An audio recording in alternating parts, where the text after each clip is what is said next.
These dark days call for crimson nights, so when the sun sets, the crimson moon rises.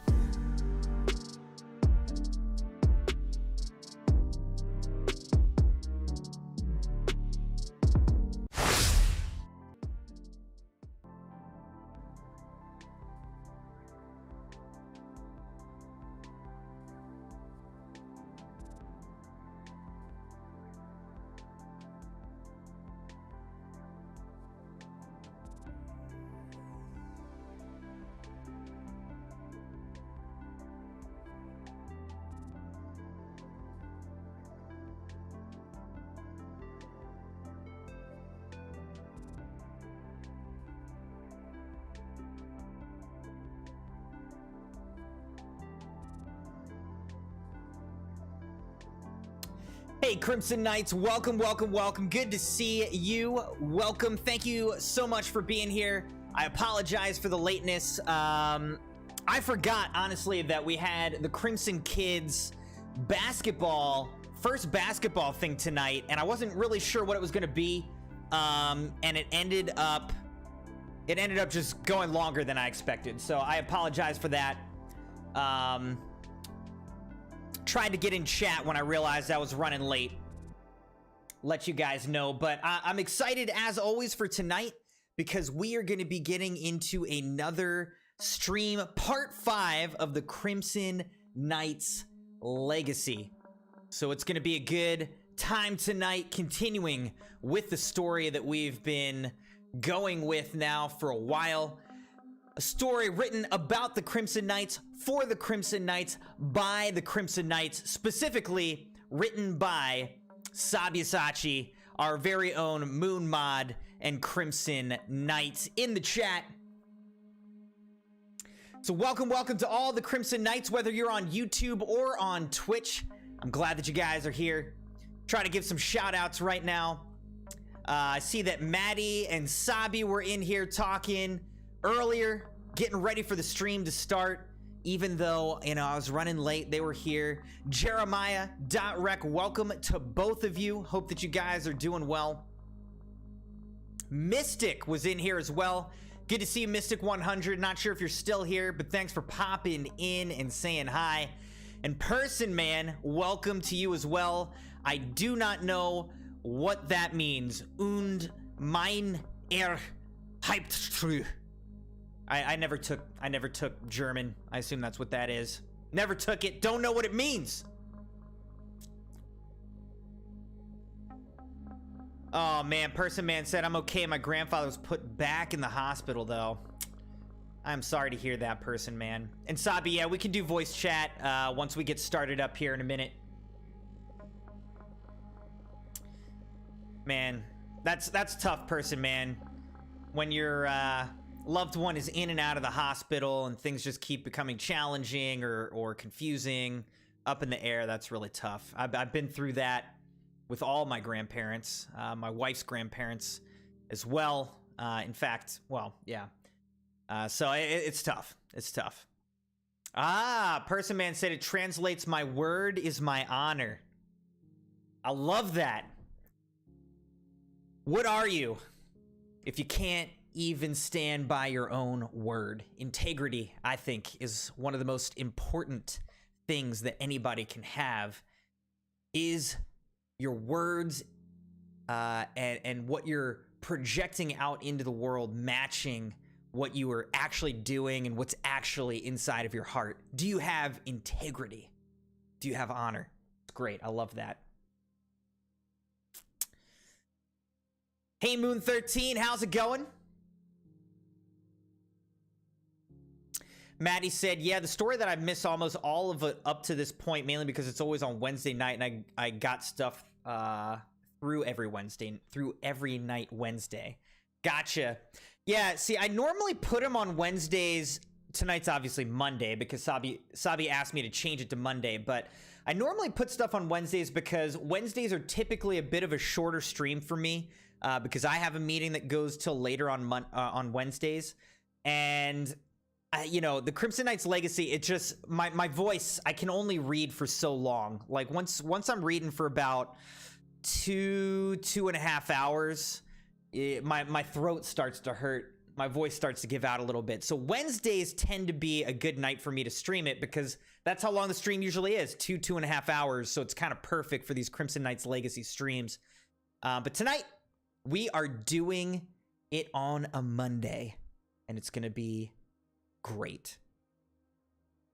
.Rec said, so is DCing from your chat your integrity? My integrity is that I do not DC from chat, despite what you all say about me. I'm connected to chat, okay, chat? I'm connected. Ginger. Okay. Before we get into tonight's stream, couple things that I want to say. One is, it is Cyber Monday. I haven't bought anything for Black Friday or Cyber Monday. Did not give into, you know, capitalism, basically, at all.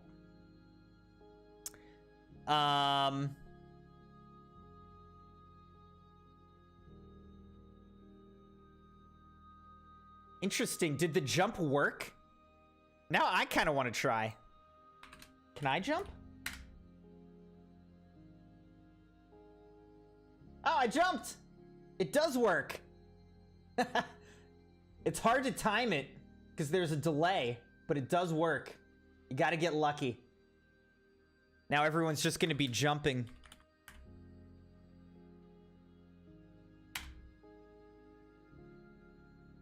I just jumped. Anyways, it's Cyber Monday, and so for Black Friday and Cyber Monday, if you look in the loyalty store where you can spend your hard-earned Mune Rocks, which you earn by watching the stream, subscribing to the channel, joining the channel, donating on the channel, you get Mune Rocks through all those different means. You can use those in the loyalty store, and you can get some discounts on the different items that are in the loyalty store right now. They will never be this low again. After today, prices are going back up, and I don't care what you say, all right? It's the end of the sales after today, but the sales are still ongoing, so check that out in the loyalty store. Yeah, I don't know. Is it not working for you guys? Oh, you know what I bet it is? Crimson Knights. Okay, so here's what it is. You guys don't have jump yet. You guys don't have jump, okay? You can get different. So below here, in here, we have our avatars, all right? We're all kind of defaults right now. There's a couple automatic things that happen where Crimson Knights that are publicly subbed, their names are red. People who are joined to the channel as members, their names are green, and Mune mods names should be yellow. All right, so we've got, and it may not always work precisely, but those are how the names work. But if you want to get a different avatar, change the color, buy different items to put on your avatar, or buy different actions that you can do, such as jump, you can go to, you can use avatar points and spend them in this extension link right here. All right. And now here's the thing. Unfortunately, I did a little bit more digging, and I can't perfectly integrate and synchronize the Mune Rocks with the avatar points. Okay. So the way that we're going to do this is, if you want to convert, and I'll pin this message so that you can keep it. If you want to convert Mune Rocks to avatar points, whatever they're called. If you want to convert Mune Rocks to avatar points, you can go into the loyalty store and you can buy like 100 avatar points, 250, 500, or 1,000 avatar points. Basically, you'll spend Mune Rocks, and then we'll convert it. Me and the Mune mods will convert that into avatar points that you can spend. All right? Now, let me try something, actually. Just for funsies. ways to die. So many dumb ways to die. Really? We're not even playing anything where I can die tonight.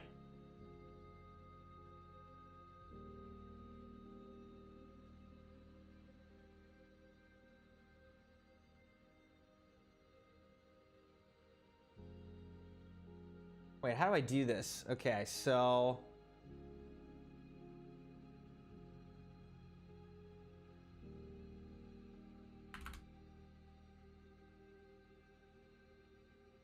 That's not what I'm trying to do.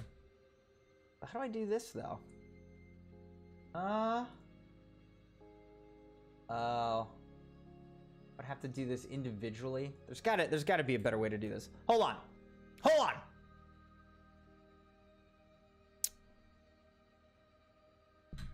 I think you have to, if you're on YouTube, you have to log in from your Google account.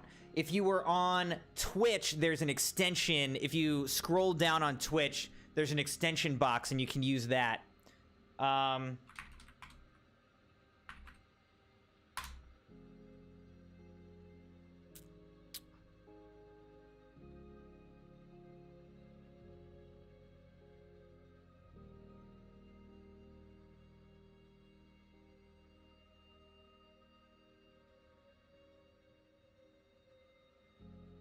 All right, so let's try this. Let's try this.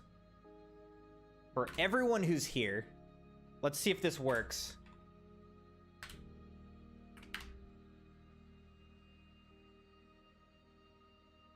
Let's see if this works.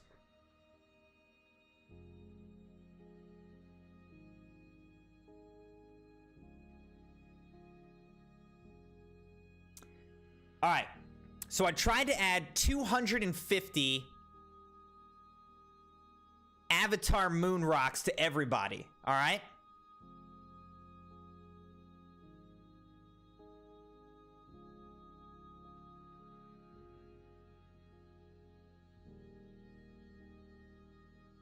Okay, Jeremiah said he redeemed.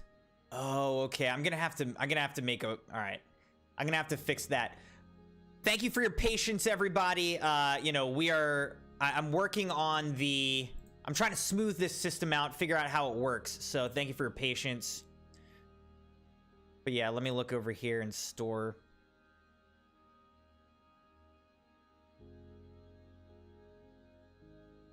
Okay, so Jeremiah gets 250 points. So let's see if we can do this. So it'll be currency, add Jerry 250. Let's see if this works.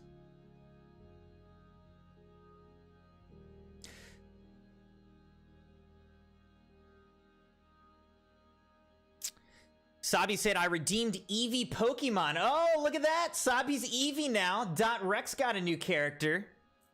Okay, so this is working. Perfect, perfect. I don't have an alert set up for the redemptions for points, but we'll just check it every so often. You can let me know in the chat, whatever, and we will, you know, we'll get this worked out. I can't add an alert to it right now. Well, actually, maybe I can. See, I don't even know if I want to, though, honestly. Yeah, we'll do it. We'll do it. We'll do it. It might be a lot of alerts, but let's do it. All right, next. Let's see if I can add it, actually. I don't know if I can.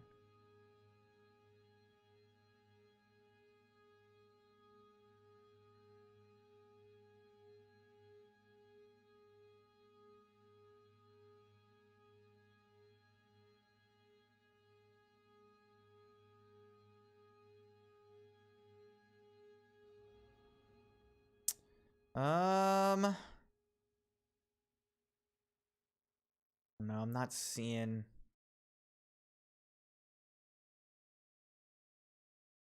I'm not seeing what I want.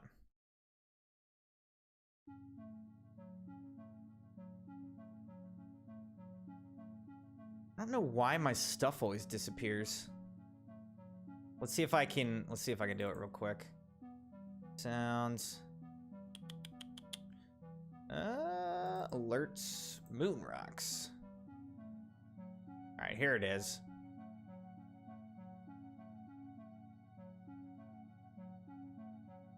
Okay.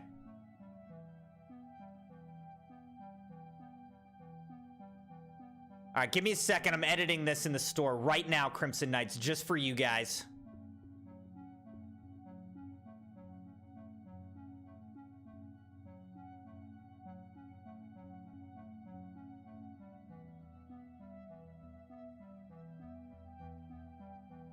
One more.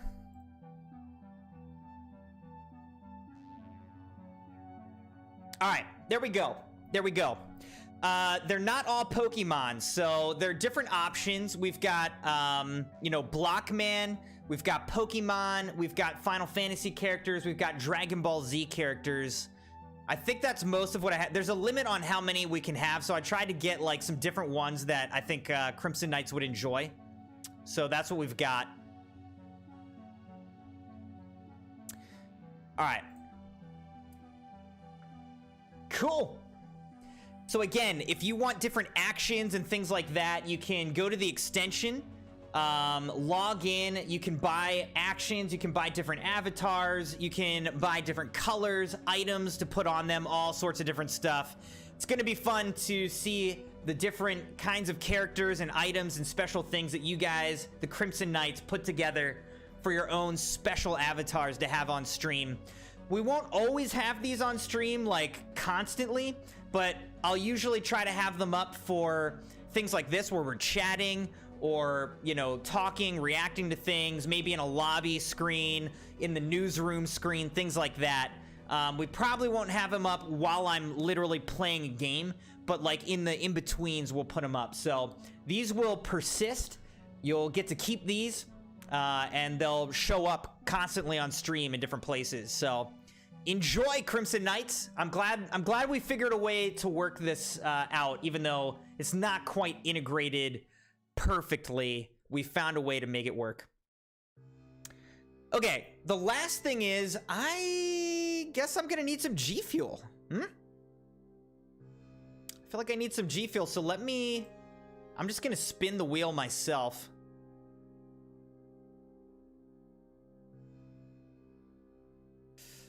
Let's see what I spin, Crimson Knights.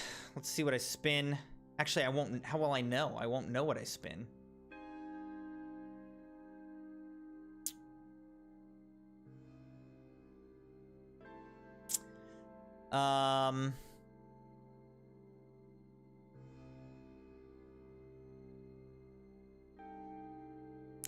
The only way I'm doing chili dogs is if you guys redeem that or if I happen to spin it.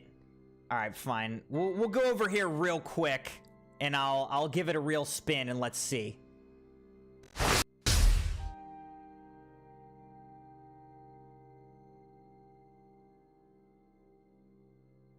Let's see what we spin, Crimson Knights.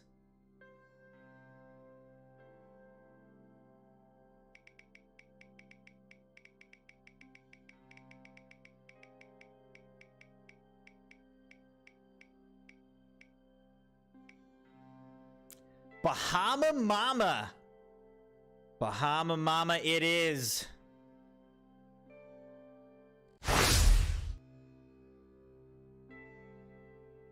All right, let me grab that and then we'll get into this.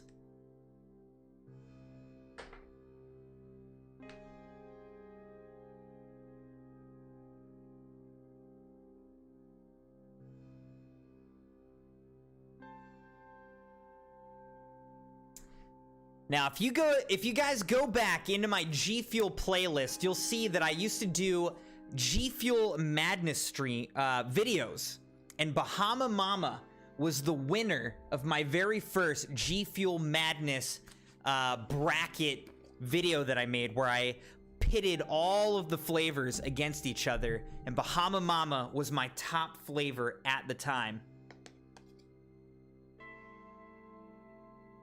Still a solid flavor, no longer my favorite. I mean, there's so many good flavors, and G Fuel has really perfected and honed in their flavors and their profile, their formula over time. But it's still a very solid flavor.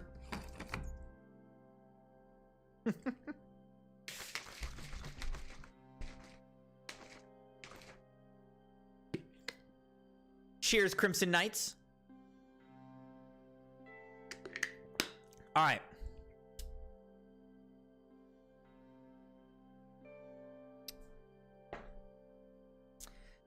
All right.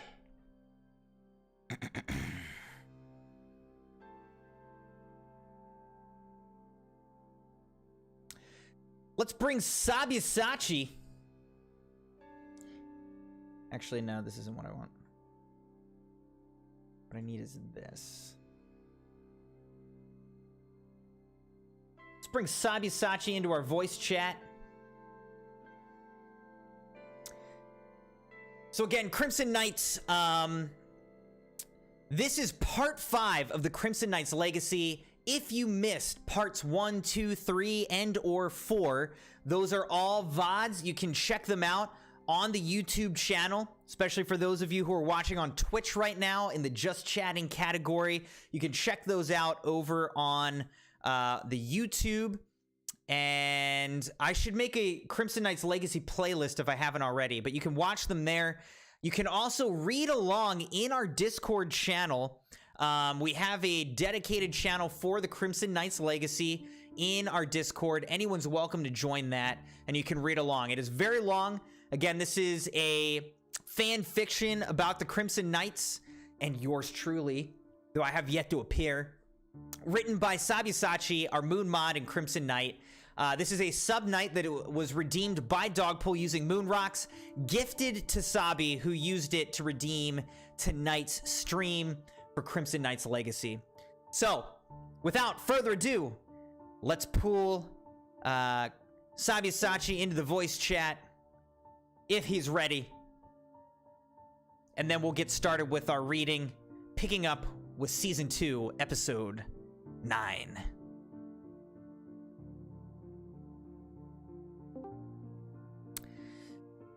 Welcome, Sabi. How's it going, my friend? Hello, Crimson. Thank you for having me on the VC. It's going awesomely great. Excellent. Any Perfect. words you want to say before we start reading for part 5 of the Crimson Knights Legacy tonight?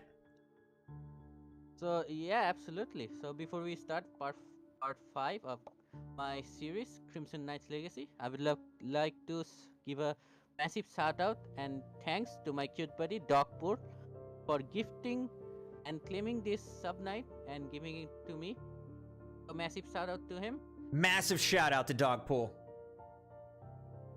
Yeah, and secondly, before we start, so there's a couple of warnings as you have seen in the previous streams.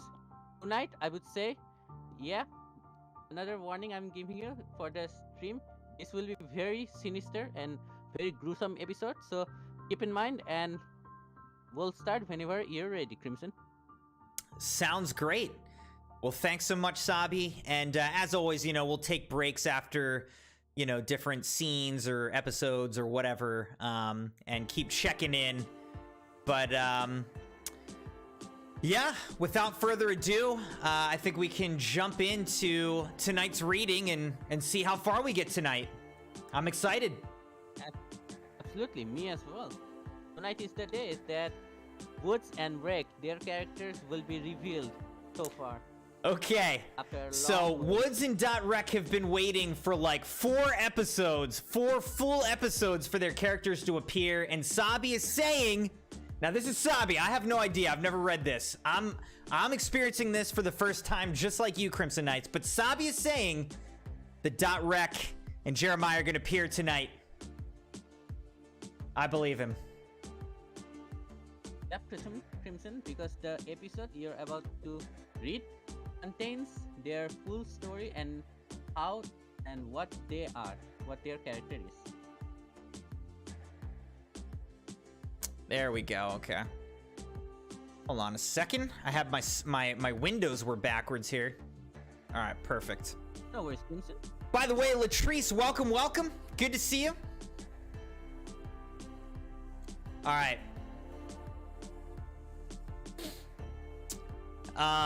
Let's see. Person Man said, if I redeemed a sub night for a game you don't have, would you get it? In general, no. The only way, like, obviously if a game's free, then like, sure, I'm open to, you know, I'll get a free game. It's just, you can't redeem like a $70 game or even a $20 game that I don't have. Unless you donate for me to buy it, then like, sure, you know, but I can't have people redeem sub nights for games that I don't own. But if it's free, then like, sure, as long as it's appropriate. Okay, here we go, Crimson Knights. Last time we left off at the end of Season 2, Episode 8 with a big to be continued. And now we're picking up right here. Here we go, Crimson Knights. Crimson Eclipse, The Eternal Watch, Season 2, Episode 9, second biggest episode thus far. The episode's title, Elendor's Enchanted Harmony. Scene 1, A Day in the Realm, Peaceful Elendor. Here we go, Crimson Knights. In the heart of the mystical realm of Elendor, where the emerald leaves of ancient trees danced in harmony with the gentle breeze, a vibrant community thrived. The inhabitants of this realm were unique, their pointed ears and verdant skin revealing their elven heritage. Peace reigned supreme, and the landscape was an ode to nature's splendor. Kids played and laughed under the bright sun, showing how peaceful Elendor was. They ran after colorful butterflies in fields covered with wildflowers, making joyful sounds that filled the air like music. Amidst the tranquility, the people of Elendor went about their daily activities with a shared sense of purpose. Workers tended to lush gardens, their hands nurturing vibrant blossoms and nourishing crops. Their voices mixed with the sounds of nature, telling stories and sharing laughter as they worked. Guardians, dressed in regal attire, moved gracefully through the realm, keeping their vigilant eyes watching over their beloved home. They were the protectors of Elendor, ensuring that everything stayed peaceful and safe. Their presence was both comforting and powerful, a sign of the lasting peace in the land. Conversations flowed like a gentle stream as the people of Elendor exchanged stories and wisdom beneath the shade of ancient trees. The elders, with centuries of knowledge etched into their wise expressions, shared their insights with the younger generation who are passing down the heritage of Elendor. As the sun bathed the realm in its warm embrace, as the life in Elendor continued to flourish, it was a place where every heartbeat matched the rhythm of the land itself. A realm where serenity, community, and profound connection to nature define the very essence of existence. One of the Guardians is Seraphina, who had a special bond with the children of Elendor. With her ethereal grace, she joined their playful escapades. Bye, Person Man. Have a good night. Thanks for joining tonight and for the goat scream. I had to be interrupted by that. Sorry. No worries. With her ethereal grace, she joined their playful escapades as her laughter harmonizing with theirs. Seraphina's radiant presence, coupled with her playful spirit, made her a beloved figure among the little ones. She gracefully leaped between the branches of a Crimson's colossal referral oak tree, code for $5 off and her G Fuel. laughter like wind chimes in the gentle breeze. The children attempt to imitate her, their little feet securing a hold on the rugged tree bark. Meanwhile, as the other Guardians and elfin residents of Elendor tended to the needs of the realm, some helped nurture the ancient trees, whispering words of gratitude to the spirits of the Time to take forest. a sip of G Fuel. Cheers, Maddie. Others worked on delicate tapestries of vibrant flora, weaving the colors of nature into intricate designs. The air was filled with the soothing melodies of elves singing songs of appreciation to the earth. In a nearby meadow, a group of elfin farmers tended to their fields, their hands caressing the rich soil with care. The land responded with bountiful crops, a testament to the symbiotic relationship between the people of Elendor and the realm itself. As the day unfolded, the realm of Elendor pulsated with life and harmony. The children's laughter blended with the songs of birds, and the wind carried the fragrant scent of blooming flowers. In Elendor, each moment was a celebration of how all living beings are connected and the limitless beauty of the natural world. End of scene 1. Chat is going wild. Chat is going wild. Sabi? Get up and give me 10 Are you jumping serious jacks. right now? Maddie just redeemed jumping jacks? Okay. All right. Fine. Here we go.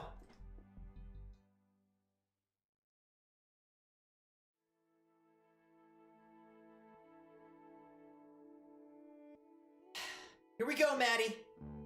1, 2, 3, 4, 5, 6, 7, 8, 9, 10. Whew.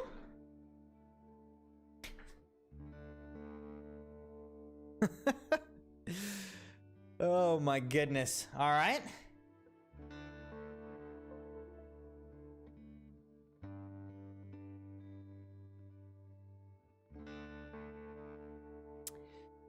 Sheesh. And then .rec has the audacity to say I DC'd? What are you talking about? Sheesh. Anyway. Oh yes, chat.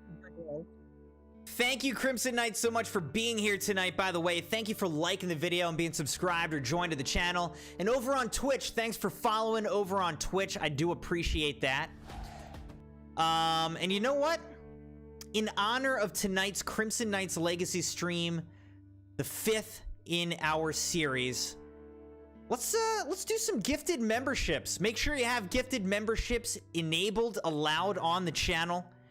I've got 5 to give out right now because YouTube, with a huge W, gave me some free gifted memberships to give out. So here we go, Crimson Knights. Let's see who gets the subs. 5 gifted memberships, 1 to Angel, 1 to Gaby, 1 to Grant, Mrs. Welcome Gimme, to and the Crimson Scooter Knights. Kid. Congratulations to Nice. those 5, our newest Crimson Welcome to the members. Crimson Knights. Yeah. Shout out to those for Welcome joining to the Crimson Knights. Squadron. Welcome to the Crimson Knights.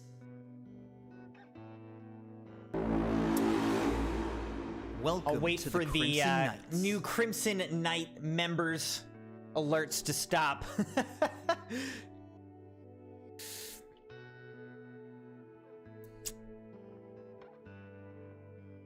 All right.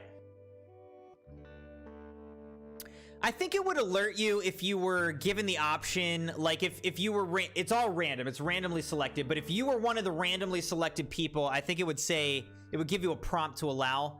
But I think you can also do, you can go here.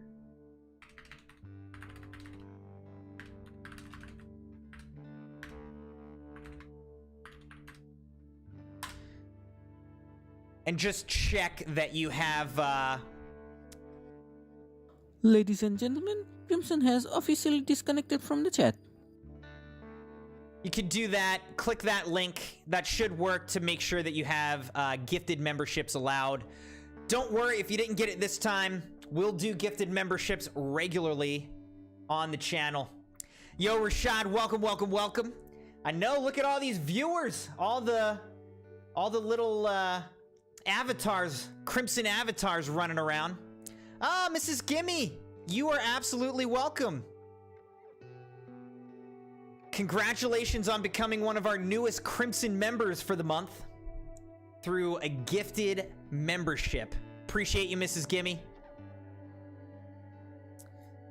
Okay, so again, tonight we are in part 5 of our Crimson Knights Legacy reading. It's a little bit different from the usual gaming content that we have on the channel, but it is very much a part of what we do here on this channel because it is a fan fiction written about us, the Crimson Knights. So super fun to spend some Crimson Knight family time together, reading the story that Sabi's written. And again, if you haven't heard me read parts 1 through 4, or if you'd like to read them yourself, you can check out the videos, the VODs on the YouTube channel, or go to the Crimson Knights Legacy channel in our Discord server and read it yourself if you'd like. Let's continue with Scene 2, The Realm's Dark Hour, Unseen Peril.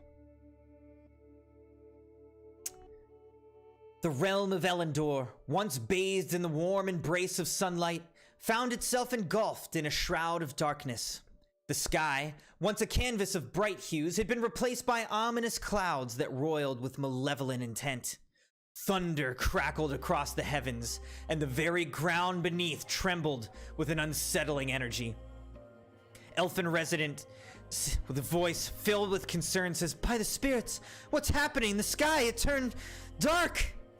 Another elfin resident, voice also trembling, says, "We must gather the children and seek shelter. This is unlike anything we've seen before." Guardian Seraphina, a voice commanding yet soothing, "Stay calm, everyone. Gather the children and move to the designated safe areas. The Guardians are here to help to guide you." Amidst the growing panic, the Guardians swiftly sprang into action. Their regal presence and unwavering determination provided a beacon of hope in the midst of uncertainty.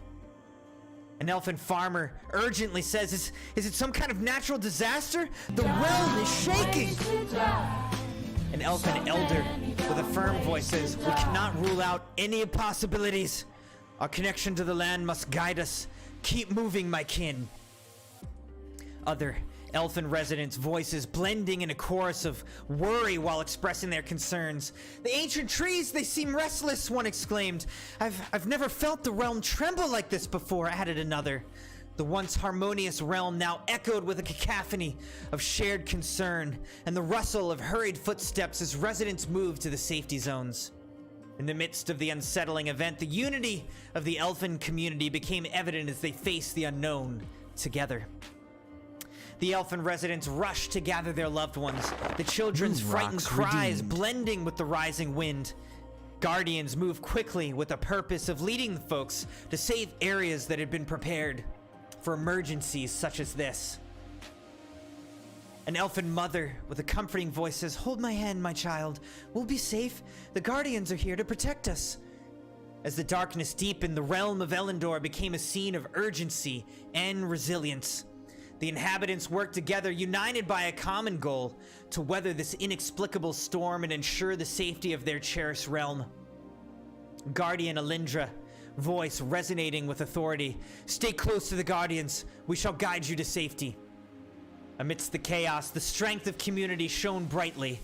The elfin residents and Guardians moved as one, embodying the unbreakable bond that held Elendor together, even in the face of the unknown. End of Scene 2.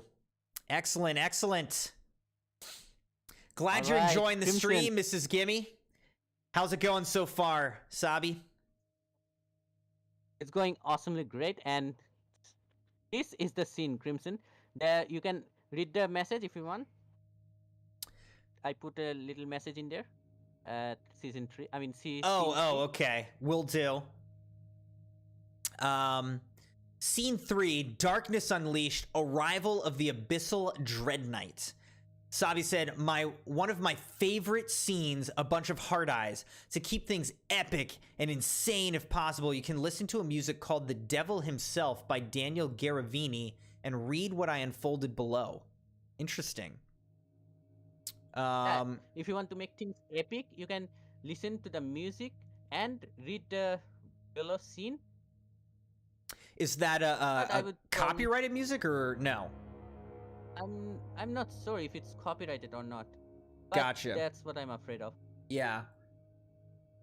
But if I were to replace the song, I would suggest listening to Doom Icon of the Scene from Doom Eternal Final Boss theme, Icon of Scene theme. But the rest is up to you. If you want to listen to it and read, it would be very epic. But read it easel, just like you're doing right now. Will do. All right, hold on. Let me see. Let me see. What I'm afraid of is that it's hard to tell which music is copyrighted or not. The Devil Himself by Daniel Garavini.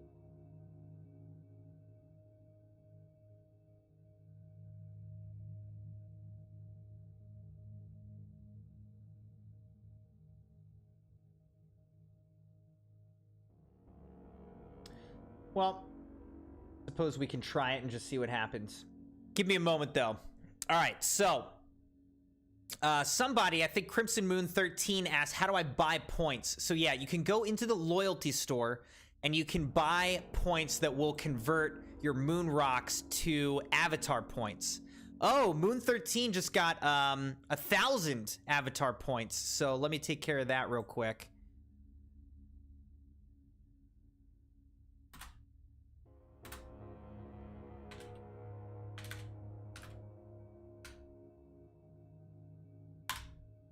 All right, that should work for Moon 13.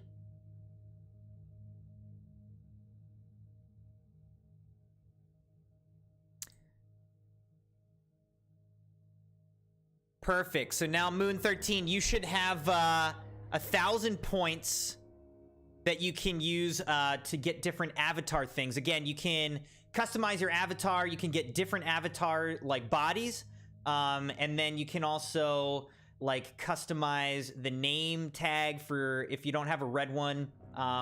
You don't get a red name tag. You get a red name tag if you're subscribed to the channel, but if your subs aren't public or something, it won't know that. So you can buy a red name tag with avatar points. You can also get different colors, different items, different actions for your avatar, all in the store. There's a lot of stuff. So again, have fun with it. It'll be cool to see how everyone customizes their own personal Crimson Knight avatar. Also, if you don't, for some reason, want your avatar up there, let me know and we can figure out what the command is to like put your avatar to sleep or something like that. But hopefully if you're chatting, you're fine with your avatar being up there. Perfect. I absolutely love the upgrades, Crimson. Yeah, I thought it'd be fun, like, you know, add a different way to use our Mune Rocks. So something new to This mess is my around first with. time using those kind of avatars like on YouTube. I Yeah, once saw them on Twitch. Now it's my first time seeing you doing this on YouTube. awesome. Well, That's I'm quite glad I could be the admirable and first exciting. first person for you to see use it. Yeah, I absolutely love them. They are very adorable. All right. Let me pull up this song and then I'll start reading. All right. I surely hope it doesn't give this him any kind of trouble, you know. Of course, this is a I sincerely YouTube hope. video.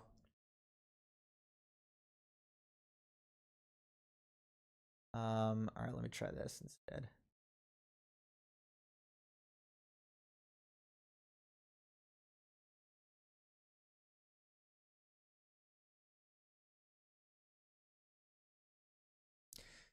.rec, you redeemed some points as well.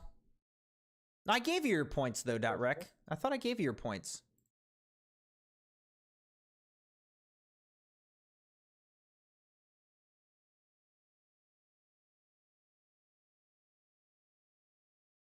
I'm going back to see if I did.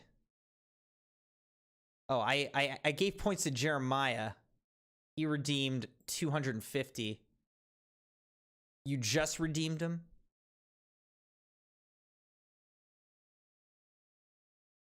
I don't see anything popping up. You trying to cheat me out of 100 Mune Rocks? .rec?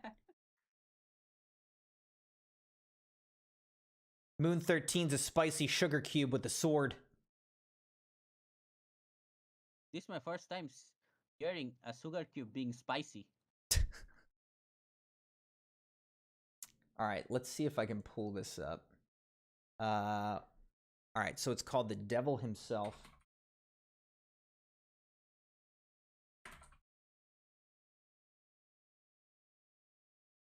by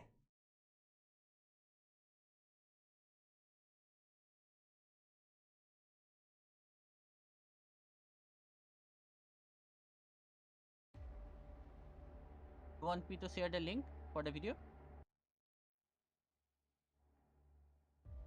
I'm playing it from my Spotify. Oh, perfect. All right. Here we go, Crimson Knights. Let's see how it goes. A deafening roar echoed through the heavens as a colossal bolt of lightning rent the night sky asunder. The very fabric of the atmosphere seemed to tremble in fear as the thunderclap resonated with an intensity never before witnessed by mortal ears. It was as if the gods themselves had clashed their celestial titans in a furious battle. The shockwave unleashed by this tempestuous clash of elements reverberated across the land, sending shockwaves that reverberated through the very core of the realm. The ground beneath quivered and trembled uncontrollably, violently, unable to withstand the cataclysmic force. With an earth-shattering, bone-rattling explosion, a colossal crater yawned open beneath the point of impact. The very realm which is unable to bear the overwhelming fury of the thunderbolt fractured and splintered, its once sturdy surface now reduced to jagged shards of rock and earth. Trees were uprooted, mountains crumbled, and a large expanse of land vanished into the abyss, consumed by the relentless wrath of the thunderous strike. A realm once bathed in serenity and beauty now quivered beneath the weight of impending doom. The skies darkened with an ominous presence, and the air grew heavy with anticipation. In the midst of the tumultuous aftermath, a massive bolt of crimson lightning, like blood spilled from the heavens, rent the fabric of reality itself. The very air seemed to hiss with supernatural energy as it streaked down and struck the desolate ground with an explosion of otherworldly force. From the epicenter of this dark spectacle emerged the embodiment of malevolence, the one and only Hexademon Blade, the Abyssal Dread Knight, or Soul Tormentor. His presence was an affront to all that was natural, a living nightmare giving form. Hexademon Blade's ghastly figure was shrouded in a cloak of writhing shadows, and his monstrous form exuded an aura of terror that could cause even the devil to tremble. 6 blood-red eyes burned with a malevolent fire, each one a window into the abyss itself, capable of striking fear into the very depths of one's soul. Hexademon Blade, his 6 blood-red eyes scanning the chaos around him, spoke with a chilling seriousness that sent a shudder through the very souls of all who heard him. His words carried the weight of impending doom as he addressed the realm he was tasked with destroying. With cold, unyielding tone, Hexademon Blade said, "So, this is the realm my lord wants me to destroy?" He looks around at the devastation with disgust. "Pathetic creatures." The atmosphere grew heavier as he continued, his words dripping with menace. Hexademon Blade, his voice slicing through the air like a blade, said, "Your resistance is but a fleeting ember in the vast tapestry of existence." He raised a gauntleted hand, and tendrils of obsidian energy writhed around his fingers. "I am the abyss that devours all hope." He turned his gaze toward a group of trembling onlookers, his 6 eyes boring into their souls. Fixing his gaze on them, unblinking, "Feeble beings, cringing as fear as your weakness, your terror fuels my essence." He takes a step closer, his presence overwhelming. "But it will not save you." As he spoke, the ground trembled beneath him, reinforcing the terror that gripped those in his presence. Hexademon Blade, with his voice resonating like a death knell, echoing through the desolation. "Know this, you pitiful beings of this realm. I am the harbinger of your destruction, the embodiment of your darkest fears, the manifestation of your deepest nightmares." He raises his arm, and shadows writhe around him. "There is no escape from the abyss I bring. The world seemed to hold its breath as Hexademon Blade's intimidating words hung in the air, a chilling reminder. Wait, what? I lost my audio. A chilling reminder of the implacable malevolence that had descended upon the realm. The Guardians, steadfast and unyielding in their commitment to safeguard Elendor, they united in defiance of Hexademon Blade's malevolent aura, creating a defensive barrier with their majestic figures, which became the final stronghold guarding the realm's delicate beauty against the looming threat of the encroaching abyss. The Guardian Seraphina, voice laced with uncertainty. "Who are you, creature of darkness? What purpose do you have?" As Hexademon Blade twisted his horrifying visage toward them with his 6 eyes ablaze with an otherworldly and unsettling glow that an arctic chill raced down the spines of the Guardians. In the grip of this monstrous entity's presence, some succumbed to unconsciousness, their bodies collapsing to the ground like puppets severed from their strings. Others, faces twisted in sheer terror, which made them flee in a frenzied panic, and leaving behind only the haunting echo of their terrified footsteps. The few who dared to stand against him were paralyzed in terror, unable to avert their gaze from the nightmarish spectacle unfolding before them.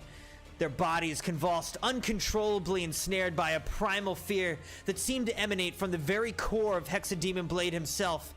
In that harrowing moment, the realm plunged into a grotesque tapestry of horror where the boundaries between reality and nightmare melted away, and the presence of Hexademon Blade manifested as an insurmountable tide of malevolence. In the midst of the pandemonium and quivering guardians, the malevolent aura of Hexademon Blade draped the scene like a stifling shroud, where shadows twisted and contorted around him, and an eerie, bone-chilling silence descended, shattered only by the ragged breaths of those who lingered. Hexademon Blade's 6 blood-red eyes seemed to penetrate the very depths of those unworthy enough to meet his gaze with an unrelenting scrutiny that bore into their minds, unearthing their deepest fears. The air itself grew heavy with foreboding, as if the very realm had been tainted by his presence. The Guardians, who had stayed, their bodies gripped by terror, found themselves unable to move, their limbs weighed down by an invisible force. Their hearts pounded like a relentless drum, and their breaths came in shallow, trembling gasps. They were trapped in a waking nightmare, held captive by the malevolent entity that had descended upon them. In that dreadful moment, the world around them seemed to blur, and reality itself bent to Hexademon Blade's will. It was a scene of abject horror, where the boundaries between the realm and the unreal disintegrated, and the very essence of terror took on a tangible form. Hexademon Blade confronted the quivering guardians with his blood-red eyes gleaming with an icy and unwavering intensity. His voice, a vessel of chilling weight, carried neither amusement nor emotion as he uttered words that sent shivers through the core of their very souls. With an unwavering, ominous tone, Hexademon Blade said, Mune Rocks "Pathetic redeemed. mortals, your feeble existence means nothing." He tilts his head slightly, his eyes glinting with malevolence. "Allow me to reveal the truth." A frigid gust swept through the air, and the Guardians' hearts pounded with an unsettling rhythm. Hexademon Blade, his voice dripping with darkness. "Your lives are but fleeting whispers in the endless abyss." He raises his hand, shadows swirling around it. "I am the harbinger of your inevitable end. Feel the tendrils of despair weaving through your very existence as the shadows envelop you, each coil a chilling echo of your impending demise." As Hexademon Blade's words hung in the air like a death sentence, his eyes blazed with a sinister intensity. In an instant, he blinked. In a heartbeat, as Hexademon Blade blinked, reality itself shattered. The Guardians, who were ensnared in a nightmare-defying understanding, convulsively gripped their chests in excruciating torment. Their hearts ruptured within them like an apocalyptic crescendo of agony that echoed through the very core of their souls, extinguishing their lives in a malevolent instant. The air quivered with a ghastly aftermath, a haunting symphony of their final breaths dissipating into the abyss. As the lifeless bodies of the Guardians plummeted from the sky, the elfin people watched below in sheer horror as their hearts gripped with paralyzing fear. The once clear sky became a grim canvas of descending doom, and the elves trembled in disbelief as the bodies drew closer. The gruesome landing of the lifeless Guardians before them sent shockwaves of terror through the elfin crowd as the bodies, growing increasingly gruesome, spilling blood like twisted streams, forming chilling pools beneath them. Gasps and cries of anguish filled the air, and some elves fell to their knees, overcome by the gruesome sight. Panic swept through the gathered crowd like a wildfire, and a chorus of desperate voices rang out. Eyes wide and faces pale, the elfin people watched the grim spectacle unfold above. Some clasped trembling hands to their mouths, while others reached out in disbelief as the Guardians' bodies drew nearer. Voice quivering from a citizen, "By the stars, what tragedy's befallen our realm?" Another citizen trembling, "This surreal nightmare cannot possibly be our reality. This cannot be real." Amidst the chaos, voices rose in a cacophony of desperation. Another citizen shouting, "It's the end! We're all doomed!" A different citizen frantic, "Someone, we must do something!" And yet another citizen frantically addressing Darkness Weaver, "What do you seek? Why have you unleashed this horror upon us?" As the panic spread, an eerie silence fell over the scene. Hexademon Blade stepped forward as his form cast an aura of foreboding. The elfin people, widened their eyes with terror, looked upon him as if he were a creature from the depths of their darkest nightmares. Hexademon Blade, his voice devoid of emotion. "What I want, you ask?" He gazes at them with an unyielding intensity. "I want to destroy this realm, to unravel its very fabric and plunge it into eternal darkness." The elfin people recoiled, a mix of disbelief and horror washing over their faces. "No, this cannot be." His tone chillingly cold. "True it is. Your realm is but a plaything of existence, and I am the hand that shall crumble it to dust." As Hexademon Blade's words seeped into the very marrow of their bones, a paralyzing dread gripped the elfin people. The ghastly reality of their impending demise clung to them like a phantom whisper, foretelling the annihilation of all they held dear. Hexademon Blade slowly raised his gauntleted hand toward the ominous heavens, his fingers curling like the claws of a malevolent deity. With a voice that echoed with the collective nightmares of all existence, he intoned a chilling proclamation. "Behold the wrath of the abyss and despair, for your end is nigh." As his words reverberated through the desolate landscape, the very firmament seemed to tremble in fear. Suddenly, a monstrous bolt of blood-red lightning, twisted and contorted like a serpent of the infernal realms, descended from the pitch-black sky with cataclysmic force. The ground quaked and fractured beneath the impact, sending shockwaves rippling outward. Enormous explosions erupted in every direction, illuminating the dark with malevolent crimson fire. The cacophony of the colossal explosion was so deafening that it felt as though the very fabric of reality had shattered. As the monstrous bolt of blood-red lightning struck the ground, a tsunami of terror engulfed the fleeing inhabitants of the realm. Panic seized their hearts, and they tried desperately to escape the impending cataclysm. Yet their futile efforts were swallowed by an eerie crimson mist, an omen of their inevitable demise. In an instant, Those unfortunate souls were reduced to mere ash as their anguished screams echoed through the realm. Among them, the screams of a mother protecting her child pierced the air, a haunting lamentation of a love lost to the abyss.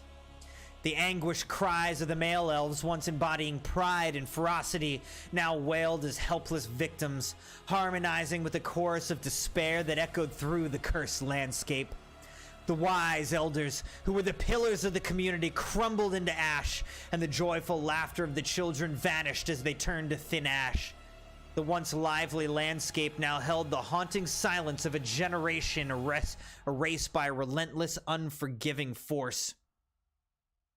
In an instant, the scene was engulfed in blinding darkness, in blinding dark crimsonness, as the echoes of annihilation, the last vestiges of an existence forever altered by the malevolent might of Hexademon Blade.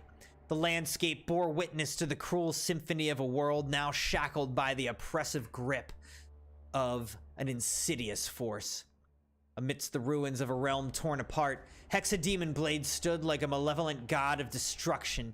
His 6 blood-red eyes blazed with an infernal fire, casting an eerie crimson light that illuminated the desolation below. The once vibrant landscape was now a wasteland of burning debris and smoldering ruins, a tableau of chaos and devastation. The ground crackled with hellish flames, their searing heat consuming everything in their path.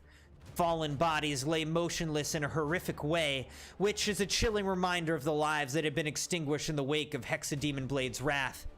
In the midst of this apocalyptic scene, Hexademon Blade stood atop the flames with his towering form emitting an aura of unparalleled power. His cloak billowed around him like a shadowy shroud, and his gauntleted hands crackled with residual energy. With an air of ominous finality, he struck a pose that sent shivers down the spine of any who dared to witness it. Witness the true horror, mortals, and invoke your gods in prayer, but know this, in this Mune desolate Rocks realm, redeemed. there are none to heed your pleas. As his words hung in the air, a chilling silence fell over the scorched wasteland. Hexademon Blade's gaze remained unyielding, his presence unrelenting, and his power undeniable. The scene seemed to linger for a breathless moment, suspended in time, before the world faded to black, leaving only the haunting memory of Hexademon Blade's malevolent visage and his final, horrifying proclamation echoing in the void. End of Scene 3. Woo! That was intense, dude! Rex said dark. He's not kidding, man. That was super dark. Sheesh! I told you it will get very sinister and brutal in this episode. That was like, to use a word that you love, unrelentingly dark. That was unrelenting. That was crazy. Jeez, dude. What do you think? Crimson Knights, are you okay out there? Are you guys still there? Or are you like crouched, hiding under your covers, hiding in a corner? That was intense, guys. Woo!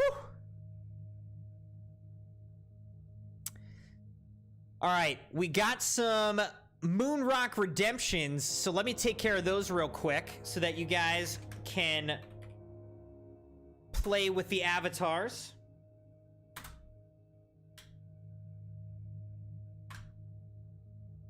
Moon 13 with another 1,000. And Jeremiah with 100.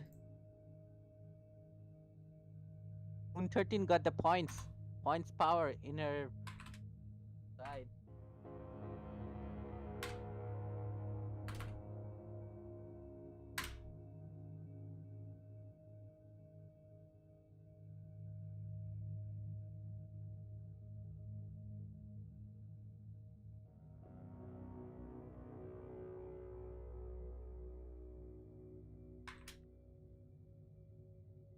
All right. Rec, you're saying you redeemed some, but I don't see it. I don't see a redemption from you anywhere, man. It says... Yeah, I don't see anything from you today. I'm looking at the whole history right here. I'm not trying to steal anything, but I don't know. I'm not seeing it in the list, so I don't know if it worked. Latrice said, did you see my question about the Mune Rocks? Said, could we use the Mune Rocks we already have so you don't have to give it to us? Unfortunately, the avatars have their own currency. So what you can do is if you go into the loyalty store, you can buy avatar points. So spend Mune Rocks on avatar points, and then I'll give you the equivalent amount of avatar points. So if you spend 100 Mune Rocks on avatar points, I'll give you 100 avatar points. So it really is all the same currency. It's just I have to manually give it to you. There's no way for it to like integrate, unfortunately. Woo! Maddie said, huh, I was zoned out the whole time. Well, it was intense, man. I think Matt missed the whole dark, sinister part of this series. Rick, how many points do you have left right now, man? Yeah, check your points. I don't know, I mean...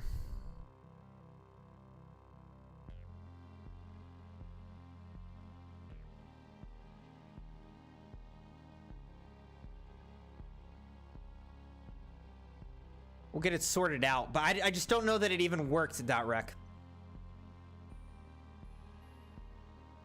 Sabi said his Eevee is playing, running around right now. Yep. I love my Eevee. Here's a funny thing I can do.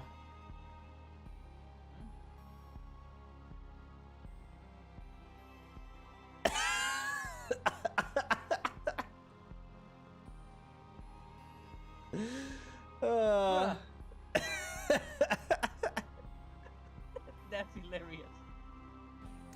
All right, .rec.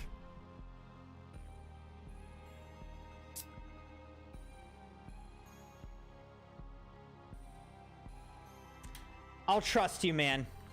I don't know. Crimson, is there a way that if I redeem like those kind of firecrackers or bombs, and will it like hit another kind of blockmans or another avatars? If that happens, it would be hilarious and Wait. fun to play. To throw a bomb or something? Yeah. Yeah, I don't remember what all actions there are. But like I can throw some bombs, so watch this. If you figure it somehow, it would be like hilarious and very fun to use on live streams. Yeah, one thing you guys should do is you'll have to actually I don't know if I gave you, yeah, I don't think you guys have the attack command yet, but you can unlock the attack command and like do a boss battle or something.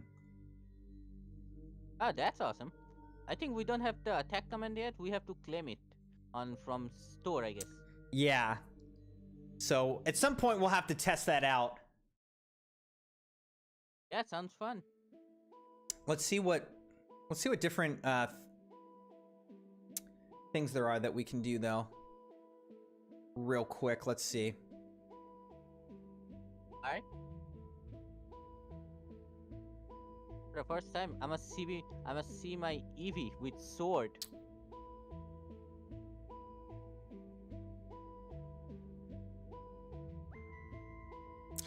All right, so let me try this. Like I don't know what'll happen here, but let's just try it for funsies.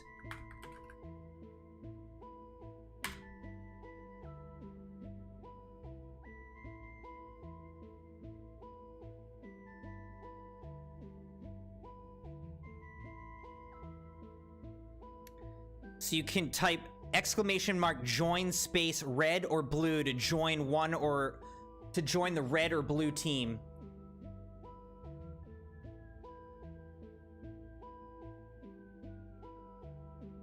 I'll be joining red since Crimson is red.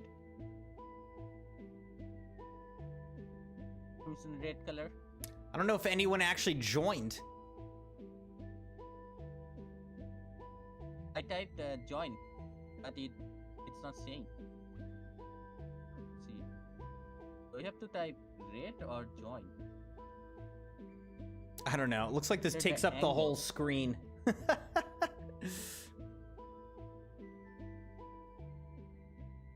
Wonder how I end this.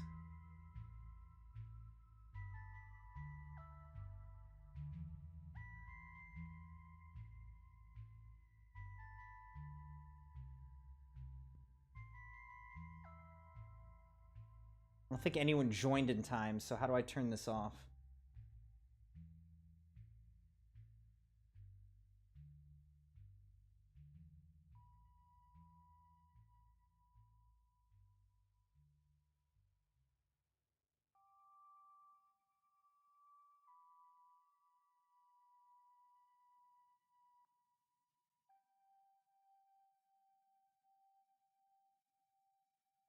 We'll mess with this later.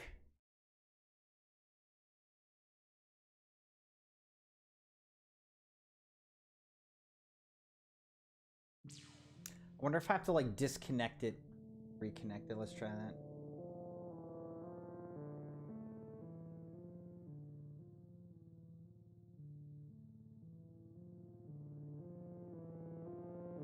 Is it?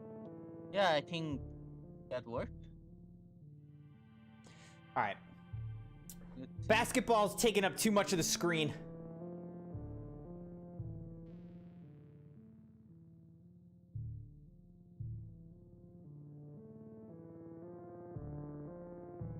Okay.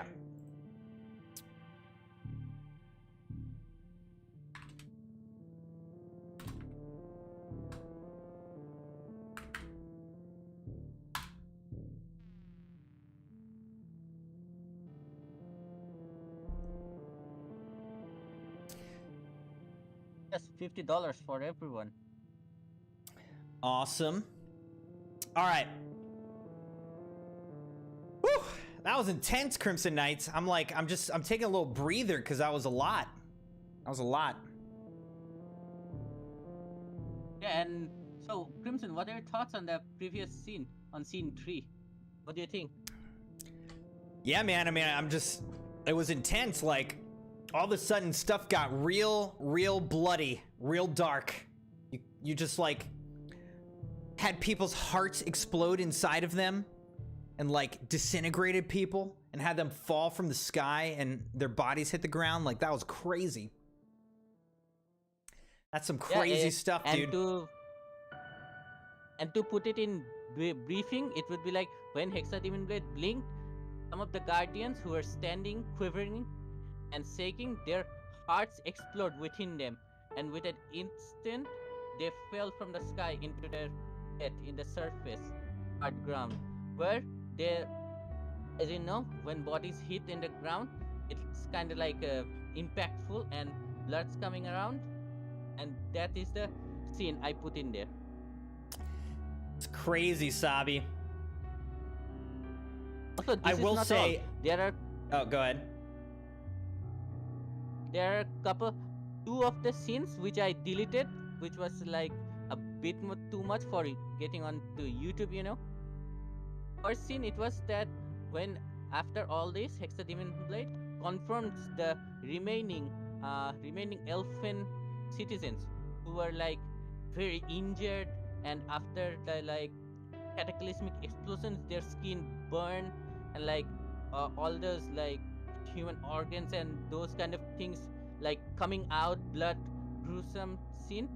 Those were the scenes that I like deleted, and at the end they were clinging and begging to Hexademon Blade not to kill them, but he killed them very brutally, like stomping on their heads and my slicing gosh, them man. brutally. This scene. Sheesh, dude. Taking out like some of your aggression in this scene, huh? Yeah, I told you, the Hexademon Blade is on top of the chart when it comes to like interrogation and brutally murdering your opponents. Like he doesn't finish he doesn't finish opponents very quickly, like a slice or one or two. No, he tortures them or brutalizes them before killing them. That's crazy, man. What is happening here for my... Yeah, There we go. I was gonna say, I love elves. Every time I play in a game where you can like choose your race or whatever, you know, like where elf is an option, I always choose elves. And this was, in the beginning, it was reminded me some of like Rivendell from Lord of the Rings, but then it got like real dark real fast, so made me sad to see the elves get brutally killed. All right. yeah, I know. But Oh, all right, so this was Since another there- funny thing is that I put my hand up in the air when I was like acting out something, and my Apple Watch thought I was talking to it, so it stopped playing the Spotify music to listen to me. And I was like, no, I'm not talking to you. I just lifted my hand up. wow.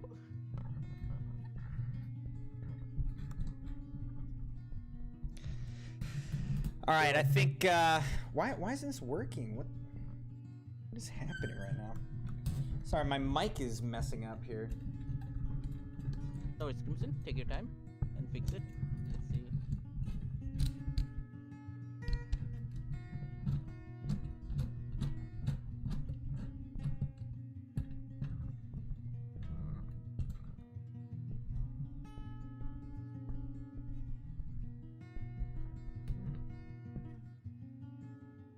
All right, I think Rec and Jeremiah are excited for me to continue. So should we continue on with the next scene? Yeah, episode 4. This is the part. I mean, episode 4. I'm sorry, my bad. I mean, scene 4.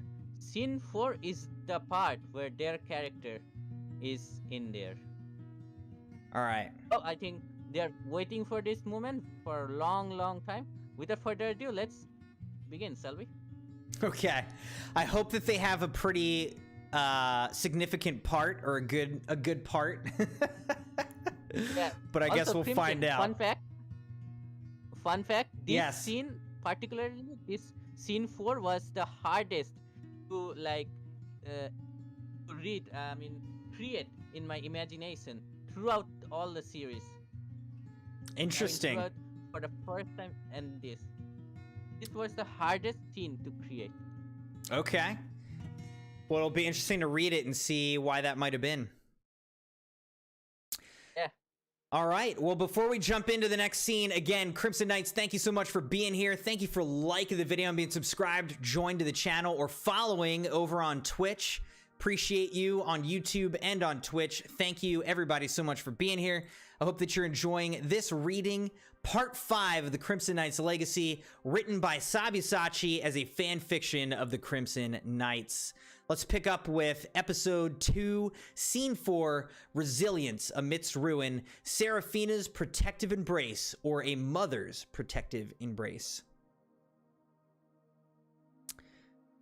As the malevolent presence of Hexademon Blade dissipated into the void, the shattered realm slowly revealed its grim aftermath. From behind a faint, shimmering barrier conjured by Seraphina, 2 young boys emerged, their innocent faces marred by tears and confusion. Eldrin Woodsong, the elder of the 2, tightly clutched the hand of his younger brother, Thornwood Wreckbane. They were shaken, their eyes reflecting the horrors they had witnessed. Just beyond the protective barrier, Seraphina emerged, her body a canvas of pain and bloodied wounds. She struggled to stay on her feet, her every movement a testament to her determination and sheer willpower.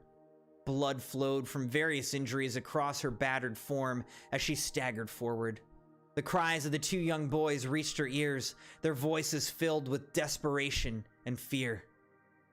"Seraphina! Seraphina!" said Eldrin Woodsong. Thornwood Wreckbane crying, "Seraphina! Seraphina, please!"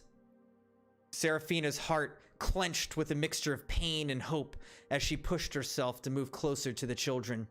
Every step was a torment, but her maternal instincts drove her onward, or should I say her love towards the children. Seraphina, her voice strained but gentle. "I'm here, my dear ones." She reaches out to them. "Come to me."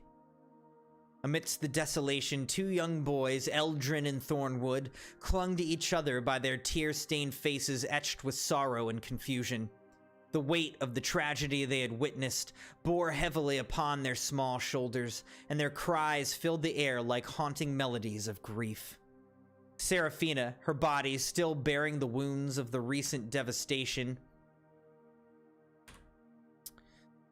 gathered them into her arms with a tenderness that transcended mere comfort. Her touch was a soothing balm against the ache in their hearts, her presence a beacon of solace amidst the chaos. Eldrin, sobbing, "Why did this happen? Where is everyone?" Thornwood Ruckbane, his voice quivering, "I'm scared, Seraphina." Seraphina held them tightly, her embrace a shield against the darkness that threatened to engulf them. Seraphina, her voice a soft, soothing lullaby. "My precious ones, I'm here now, so don't fret any longer. Everything's going to be just fine." As she holds them close, her embrace whispers reassurance. "Remember, we'll face this together, my love, side by side." As the children's sobs gradually subsided, Seraphina continued to hold them close with her touch as a gesture of maternal love. But she understood that her own condition, marred by wounds and pain, could evoke further distress in them. Gently, she began to hum a soft lullaby-like magical melody with her voice carrying a warmth that seemed to envelop the boys in a cocoon of safety. As the song flowed from her lips, a soft and golden light emanated, casting a gentle glow around them. Eldrin and Thornwood's cries faded, replaced by wide-eyed wonder as they gazed at Seraphina. The warmth of her embrace, the gentle sway of her song, it was as if they were in the presence of an angel or a mother. Feeling their yearning for solace, Seraphina whispered an enchantment with her touch, becoming as delicate as a breeze as she traced her fingers over their foreheads. Slowly, their eyelids grew weighty and their breaths finding a tranquil rhythm as the world around them softened into a gentle haze. In Seraphina's eyes, a fusion of sorrow and resolve danced as she continued to hum, her magic gently ushering the boys into a serene slumber. Tenderly, she pressed a soft kiss on each of their foreheads before laying them down with utmost care, cradling their innocence against the backdrop of heart-wrenching devastation. In the midst of the hellish landscape, where flames raged and the world seemed consumed by inferno, a sudden explosion shattered the eerie calm. Debris and shards of burning rubble were hurled towards Seraphina and the two children, Eldrin and Thornwood, like fiery meteors, a testament to the unrelenting chaos that surrounded them. Instinctively, Seraphina reacted with the fierce protectiveness of a mother. With unyielding determination, she threw herself over the children, using her own body as a barrier between them and the impending danger. The jagged, searing fragments struck her with brutal force, the pain a searing fire that threatened to consume her. In that moment, on the brink of screaming in agony, Seraphina's gaze fell upon the innocent, beautiful faces of Eldrin and Thornwood. Their expressions, untouched by fear, held an undeniable purity that transcended the horrors of their surroundings. It was a purity that only children possessed, a reminder of the hope that still clung to their fragile existence. A smile, fragile yet radiant, graced Seraphina's lips. It was a mother's smile, forged in the crucible of agony, and it spoke of a love that could withstand even the fires of hell. In the midst of her excruciating pain, she found solace in the happiness that radiated from the children, as if their innocence had the power to soothe her wounds. Whispering through clenched teeth, her voice trembling, "You're safe, my little ones." She winces as more debris strikes her. "I'll protect you, no matter what." As the fiery storm of destruction began to relent, Seraphina's battered form continued to shield the boys, her breaths ragged but resolute. Her body bore the scars of a sacrifice, a testament to the depth of her love and the lengths she would go to ensure the safety of her beloved children. As the fiery debris ceased its assault and Seraphina, battered and on the verge of losing consciousness, struggled to stand, she summoned the last reserves of her strength. With an unwavering determination fueled by maternal love, she cast a spell known as Guardian's Embrace. The spell enveloped Eldrin and Thornwood, encasing them in a shimmering protective barrier that seemed to radiate with a warm, golden light. Seraphina's voice, though weakened, rang out with authority as she commanded the spell. Seraphina, with a voice filled with conviction, "Take them to safety." In response to her command, the protective barrier activated, lifting the two boys from the scorched ground.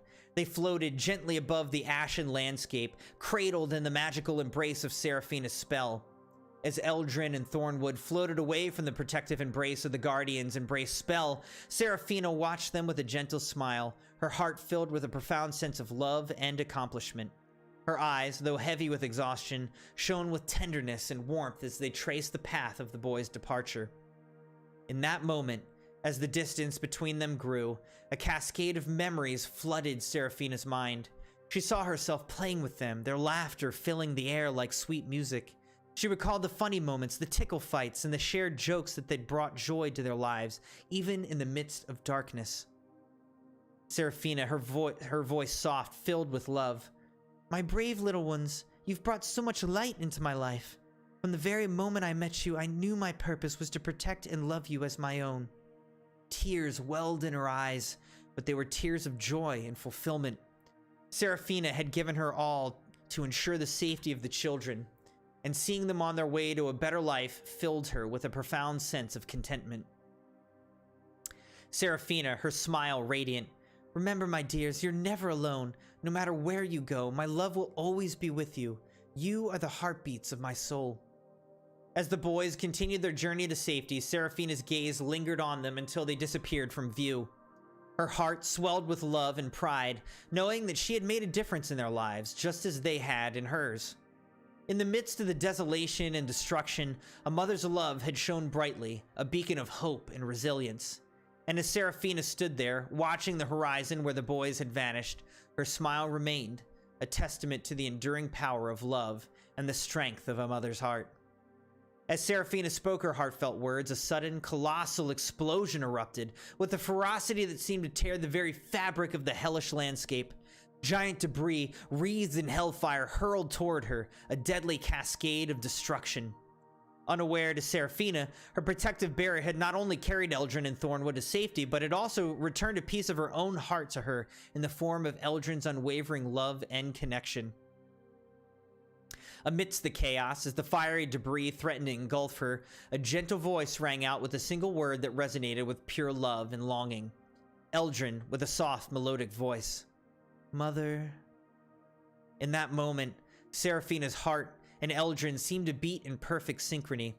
Time seemed to stand still as their souls connected, a profound bond that transcended the physical world. Seraphina's gaze shifted, her eyes locked with Eldrin's, who now floated safely away with Thornwood. Her expression was filled with love, and for that brief moment, their heartbeats were in unison. A beautiful smile graced Seraphina's lips, a smile that reflected the depth of her love for the boys and the indomitable spirit of a mother's heart. As Seraphina, still seated amidst the devastation and brutally injured by the chaos that surrounded her, whispered her final words into the tumultuous air, her voice carried a depth of love that transcended the horrors of their situation. Seraphina, her voice soft and tender, filled with love. "I love you, my children. Be safe and stay smiling, always." Tears welled in her eyes, their warmth streaking down her cheeks like the gentlest of rain. With a profound sense of serenity, she closed her eyes, her battered form unable to withstand the relentless forces that had battered her. As her final words hung in the air, as if the heavens themselves wept for her sacrifice, then the debris, still ablaze with hellish fire, descended upon her. Seraphina's body, though injured and frail, remained in place, and the fiery fragments enveloped her with a cruel finality. In that moment, Seraphina became one with the destruction and the chaos, a guardian who had given everything to protect those she loved the most. In that moment, Seraphina became a silent guardian, becoming one with the destruction and the chaos. her love and sacrifice eternally imprinted upon the hearts of Eldrin and Thornwood. She had given her all to protect the children she loved, and her memory would forever be a testament to the boundless strength of a mother's heart. The hellish debris descended upon Seraphina's battered form, her outstretched hand bloodied and trapped beneath the weight of destruction. She lay there, a symbol of unwavering sacrifice and love, and then, in a moment of eerie stillness, a colossal lightning strike, blood red and searing, lanced down from the dark clouds. Its intensity was blinding, and for an instant the entire scene was awash in a crimson light, revealing the grim tableau of Seraphina's sacrifice. And then, in the wake of the lightning's blinding radiance, the scene turned black, engulfed in an all-encompassing darkness. Seraphina's fate, her sacrifice, and the memory of her love and protection remained shrouded in the impenetrable abyss, a haunting testament to the price one was willing to pay for the safety and happiness of those they held dear. End of Scene 4, Part 1. Wow. Another intense scene, though beautiful in its own way, to see someone, you know, selflessly sacrifice themselves for those they love. And finally, we have the appearance of Jeremiah and Dot Rec, sort of their origin stories as young kids amidst the chaos and destruction and death of all of their loved ones and everything that they knew. So definitely going to be interesting to see what happens with those characters, because honestly, with an origin story like that, it could go either way. You know, you could be super noble and like want to bring justice to the world, or you could become really like bitter and evil and dark and just want revenge. So it could go either way for these characters right now. It'll be interesting to see where it goes. Sports Network, welcome, welcome, welcome.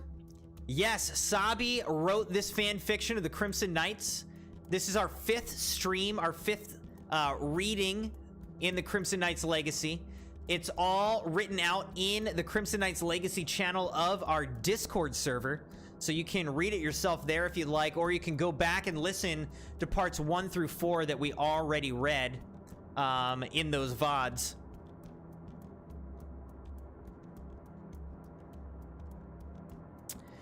So I'm curious, Dot Rec and Jeremiah, what do you think about your characters so far? What do you guys think? I think they doesn't like it. They don't like it? They don't like being kids. They don't like the origin story, huh? Just straight to the point. What do you guys think about your names? I like your names. Wreckbane. Yeah, Thornwood. this was one of the hard parts for me too. Coming up with their like fantasy name. I think it's pretty good. They're like intense names, you know? Thank you, Crimson. I'm glad you liked it. Dot Rex says, I'm a pitiful loser. You're a kid. You're a kid. This is your origin story, dude. Who knows where this is going to go? Yeah. You get an origin story. Many more episodes to come and various scenes to come. And your characters will be epic. Do not worry. Jeremiah said, I love my name. Nice. Finally. Thank you, Woods. I'm happy you liked it. I think it'd be pretty interesting if... Now, yeah. I think it would be pretty interesting because I guess in this, they're brothers, correct? They're brothers. Yeah, they're brothers. The children are brothers. It'd be interesting if the two children, these brothers, like one goes really evil and one goes really just. That'd be interesting if they were like ended up like going in opposite directions from the origin story. That would be interesting. That's how I planned their story. But I don't know if this is a spoiler alert. But I'll say.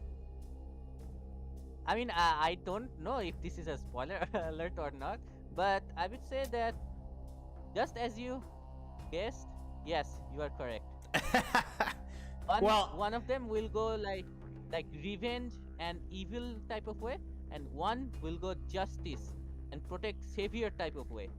So, Interesting. Rek will go, as Rek is saying, anti-hero and stuff. Rek will go like anti-hero stuff, and Woods will go like justice. They both want to go evil. They both want to middle, go evil. So how I planned is that Rek will go evil and Woods he will be evil in the middle part of the story. But after many sacrifices, after learning, after developing in their character, Woods will get to know which one stands more, revenge or like murdering or justice, saving people. Murder or well, it's gonna be interesting. I feel like you're giving us so many spoilers for them now. I mean, who knows? I said that I don't even know if this is a spoiler or not. Have you already written it or no? Those parts? Oh, that's just my imagination. I'm coming up. Gotcha. So we don't actually know what's gonna happen yet. You're just Yeah. giving us some ideas. Okay. Yeah. Well, anyway, But I this think is a possibility. any of these possibilities would be really cool. I like having the origin story and then seeing what happens with their characters out of the origin story. So it'll definitely be interesting to see how these characters develop. Sports, welcome to the Discord. Welcome to the Crimson Knights Discord server. Hope that you enjoy it in there. Awesome, welcome in. Thanks for Um, joining in the awesome Crimson Knights. Of course, welcome. So yeah, the whole Crimson Knights Legacy fan fiction is in the Crimson Knights Legacy channel, in the Discord. So, you know, anyone's welcome to go in there. Only Sabi can edit it, but anyone's welcome to go in there and, you know, read through anything that Sabi's written. Now, obviously, I'm only on episode 2, scene 4, so we have a lot more to read. We have read a lot as well, but you know, we've got a lot more to read here. What the? Oh my gosh. I just checked my fantasy football. My quarterback has thrown 4 interceptions. Gosh. Wow. Oh my goodness. How did that happen? I don't even want to look at that. That's ridiculous. Yeah, sports. So the idea is that Sabi has been, you know, writing different Crimson Knights as characters into the story. So, you know, if you want to be a part of the Crimson Knights legacy story, you know, definitely make sure to nudge Sabi. Make sure he gets your name on the list.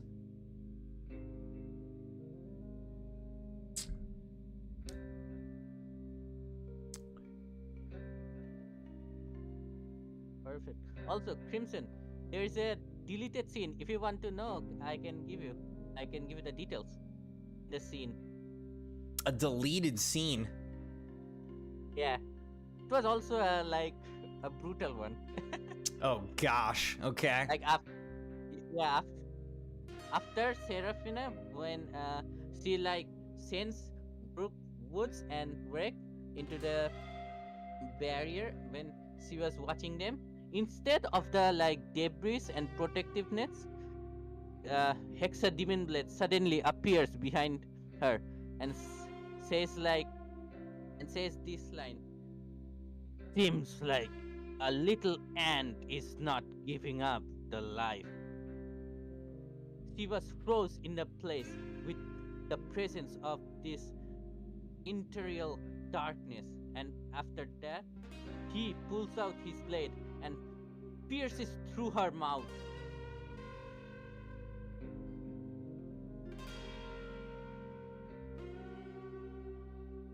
Read this message, This Crimson. is the scene I like thought, wow, that would be too brutal. So I deleted that scene. Instead, I put So I deleted that. yeah. That would be too like brutal. That's why. Jeremiah Like, said, "No, I will not be safe. I'll face wars and get in fights with bears." Except it's B.E.A.R.S. Bars with beers. Ah. Cool, cool.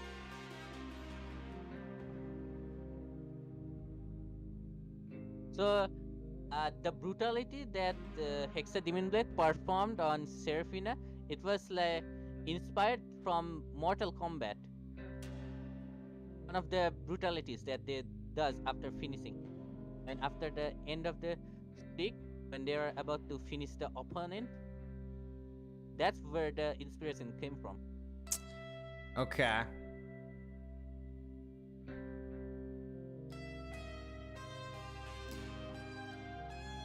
Awesome.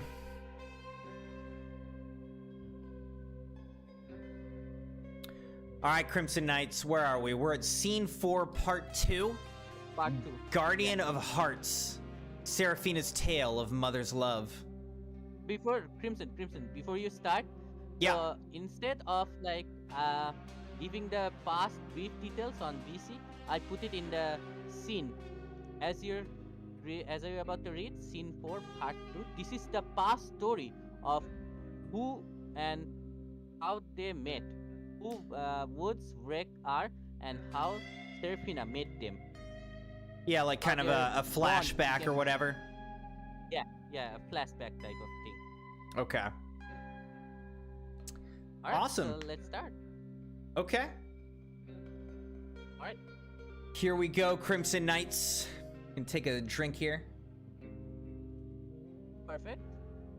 Again, thank you, Crimson Knights, for being here. I hope you're enjoying this reading. And we also have kind of the, editor's cut, the director's cut, Wasabi in the voice chat with us right now. But thank you for being here. Thank you for liking the video and being subscribed or joined to the channel. Thank you for following over on Twitch. Appreciate everybody very much. Let's continue. Episode 2, Scene 4, Part 2, Guardian of Hearts, Seraphina's Tale of Mother's Love, a past story of Seraphina and the boys. In the realm of Elendor, where magic and myth intertwined, Seraphina was renowned as a guardian of the ancient forests. She had dedicated her life to preserving the delicate balance of nature and protecting the realm from the encroachment of darkness. Her journey was marked by countless adventures, but one fateful day, her path would be forever altered. Time to take a Seraphina sip of G Fuel. embarked on a quest of great importance. Cheers, Jeremiah. Thank you for the sip of G Fuel. That's dehydrated. Yeah.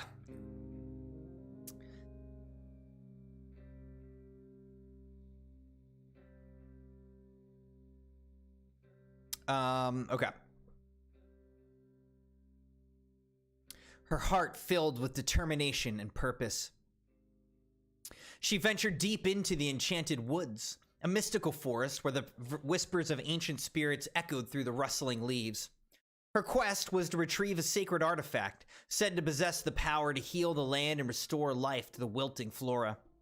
As she delved deeper into the forest, the air grew thick with enchantment, and the vibrant foliage took on an ethereal glow.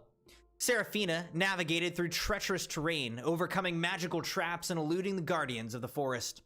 Her resolve never wavered, for she knew the fate of her realm rested upon her shoulders. However, as she neared her destination, a heart-wrenching cry pierced the enchanted silence. Seraphina's acute senses led her to the source of the mournful sound. There, beneath the sprawling branches of an ancient oak tree, she discovered a scene that would forever haunt her. Two infant boys, mere babes, lay beside their lifeless parents. The mother, her eyes closed in an eternal slumber, wore an expression of serenity, while the father, a brave protector, had succumbed to the same fate. The two boys clung to the lifeless forms of their parents, their tiny faces contorted with confusion and sorrow. The little boys, with their wide, tear-filled eyes, tried in vain to shake their mother awake. Their cries were filled with desperation and innocence, but the mother remained still, lost to the eternal sleep of death. Beside her, the baby boys whimpered and reached out to their father, tugging at the lifeless hand that would never hold them again. Their innocent cries echoed through the forest, a heartbreaking testament to the cruel hand of fate. Seraphina's heart ached as she beheld this tragic scene. The weight of grief and sorrow bore down upon her, threatening to break her spirit. In that moment, her quest for the sacred artifact seemed insignificant in the face of the profound loss before her. Unable to bear the children's suffering, Seraphina knelt beside them. She gently gathered the infants into her protective embrace, cradling them in her arms. Their cries began to subside, and the boys, in the presence of this enigmatic guardian, felt a glimmer of hope. Seraphina, her voice soft, filled with compassion, said, "Shh, little ones. You're not alone. I'll care for you. You have my word." And so, in the depths of the enchanted woods, Seraphina's quest took an unexpected turn. The sacred artifact would have to wait, for her heart had been forever changed by the cries of two orphaned children. She'd become their guardian, their protector, and in their innocence and vulnerability, she found a new purpose, one that would shape the destiny of Elendor in ways she could never have foreseen. The two infants were named Eldrin Woodsong and Thornwood Wreckbane. Their journey, intertwined with Seraphina's, would become a testament to the enduring power of love, resilience, and the bonds that could be forged even in the darkest of times. Together, they would embark on a new quest, not only to heal the land, but also to mend the wounded hearts of two children who had captured Seraphina's soul. 3 years had passed since Seraphina had taken in Eldrin Woodsong and Thornwood Wreckbane, and the bond between them had grown immeasurably. The boys, now little years old, were at an age where their curiosity was boundless, and their ability to communicate had blossomed. They had become inseparable from their guardian, and their days were filled with enchanting moments that resembled those of a mother and her beloved children. One sunny morning, the forest was alive with the songs of birds and the rustling of leaves. Seraphina sat beneath the shade of an ancient oak tree, a basket of wildflowers in her lap, carefully weaving them into intricate garlands. Nearby, Eldrin and Thornwood giggled and played, their laughter ringing through the clearing. Eldrin excitedly, "Seraphina, look what we found!" Eldrin and Thornwood bounded over to Seraphina, their tiny hands clutching a bouquet of colorful wildflowers. They presented the blooms to her with proud smiles. Thornwood, "These are for you!" Seraphina's eyes twinkled with delight as she accepted the flowers.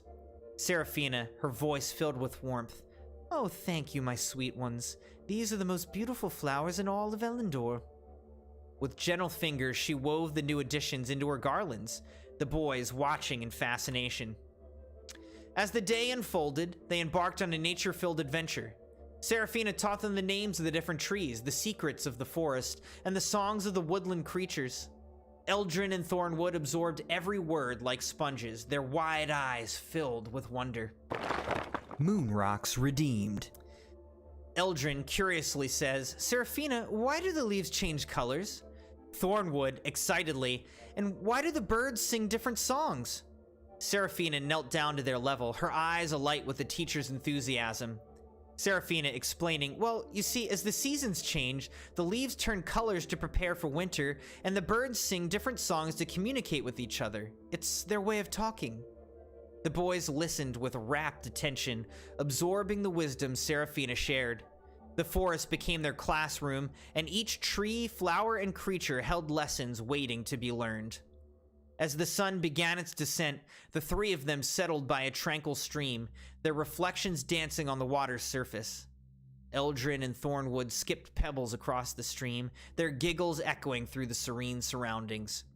Eldrin giggling, "Seraphina, look how many I can skip!" Thornwood joining in, "Yeah, me too!" Seraphina watched their gleeful antics with a heart full of joy. She picked up a pebble and, with a practiced ease, sent it skipping gracefully across the water. The boys' eyes widened in awe. Eldrin admiringly says, "Wow, Seraphina, you're amazing!" Thornwood, with wonder, says, "Can you teach us to do that?" Seraphina nodded with a smile, and together they spent the golden hours of the evening perfecting the art of skipping stones. As twilight painted the sky with shades of lavender and rose, they sat in a circle, their hands interlocked. Seraphina, her voice soft and melodic, said, "Let's make a wish on the first star we see." They gazed at the evening sky, waiting for that first glimmer. When it appeared, a single star shining brightly amidst the emerging starscape, they closed their eyes and made their wishes, their hearts speaking the unspoken words of love and gratitude.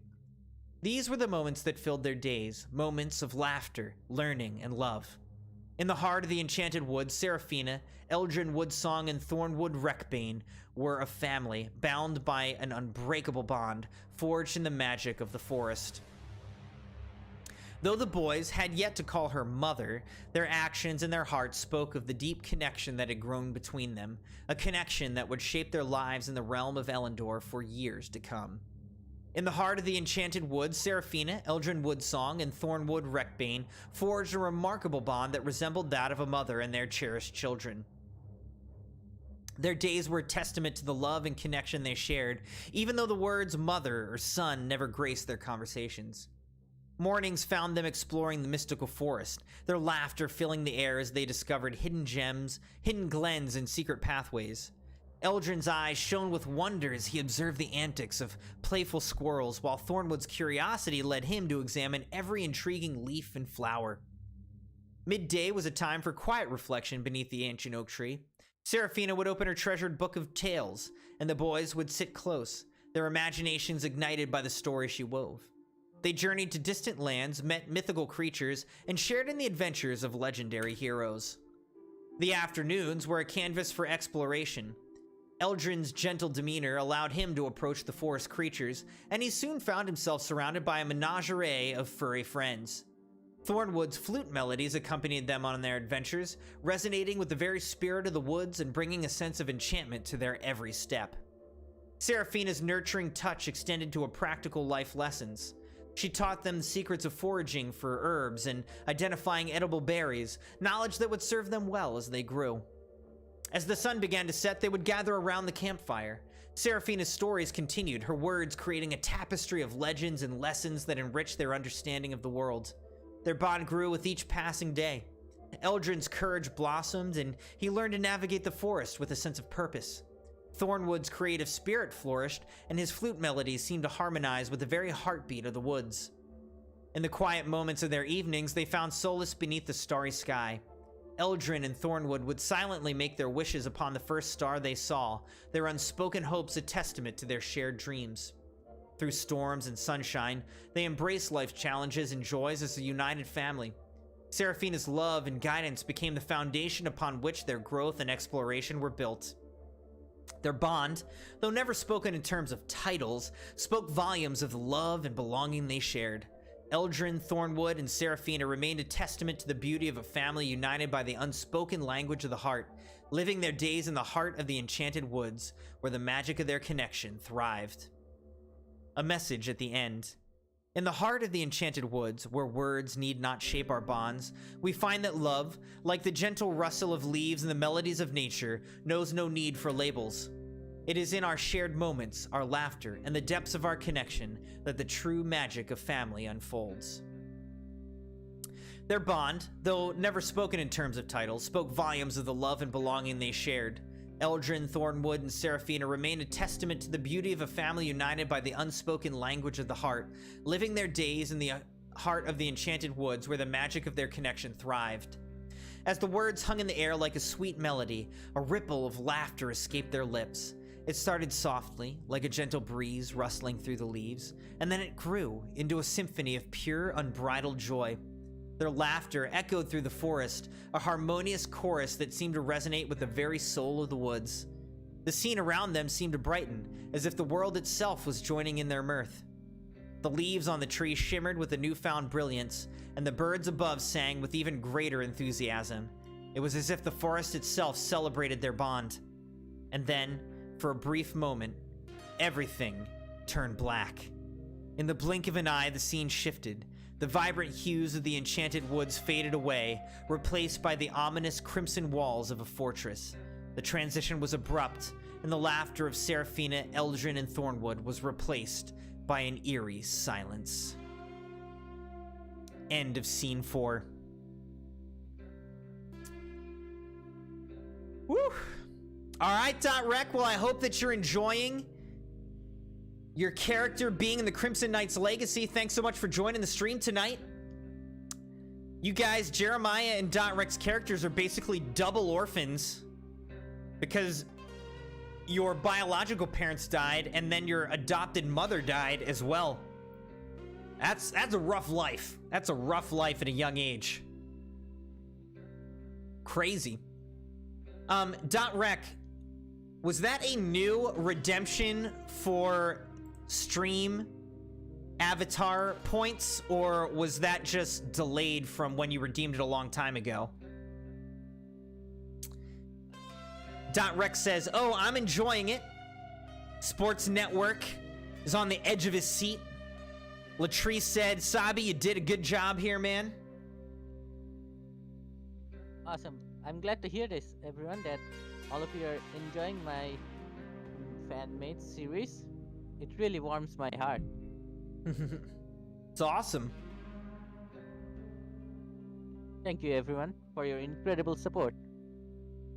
Dogpool in the chat says, I love it, Sabi. Hey, Dogpool, good to see you, by the way, I man. love you, my cutie. I'm happy that you're loving this, my cute buddy.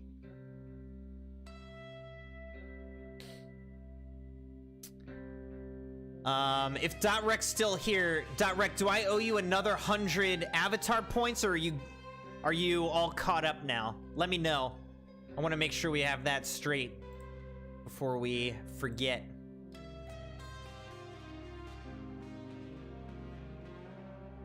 So, Crimson, I would like to know what your thoughts about on this scene so far. Between their relationship of Serafina and Ruth and Rick, and how the story went. I would love to hear your feedback. You sex. Dogpool in the chat, hilarious. How are you, by the way, Dogpool? Good to see you, man. Night, Jeremiah. Have a good night. Again, thanks for hanging out tonight, Jeremiah, and hope that you enjoyed your character. He said nice story, so I think Jeremiah and .Rec are happy. I think they're enjoying it. So yeah, Sabi, I will say, I feel like your writing is getting better now. Like, I feel like the stories that we've been reading tonight, the sentences are more varied, the words that you're using, you know, you have a wider repertoire of words that you're using in the writing tonight. And so, yeah, I feel like the story is just getting better and better. Just from a writing standpoint, it's like, you know, I can see you improving as you're writing.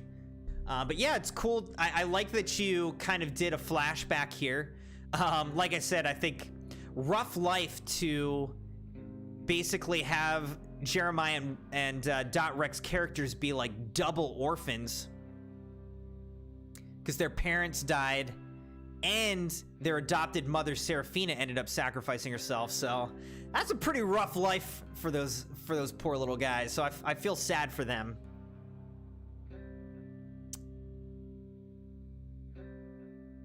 Yeah, I think that is the path I choose. Excuse me. And I was saying that is the path I choose for their character development. Yeah, I mean that's a rough path for them. That is, for sure. yeah, it really is, and that is how their character development happens in the future episodes. This episode, it's only about their origin story, but in the future episodes, everything will be revealed about their original characters, how they will and what they will become in the future as an elder. Yeah, that'll be really interesting to...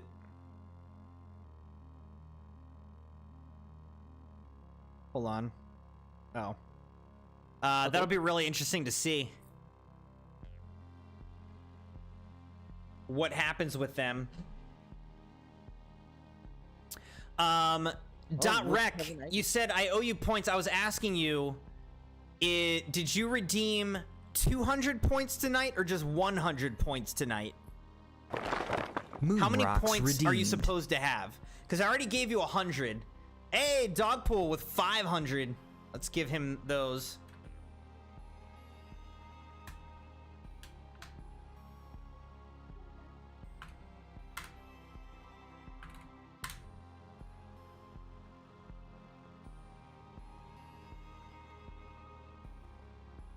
You redeemed 200? All right, I'll give you another 100.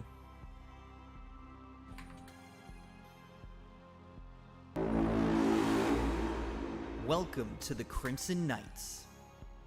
Yo-oh. Hey, Jeremiah. Our newest Crimson member.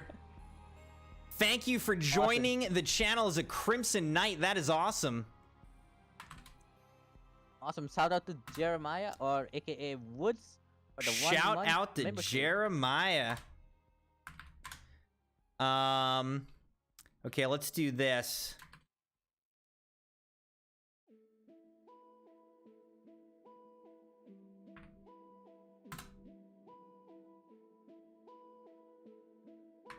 So Jeremiah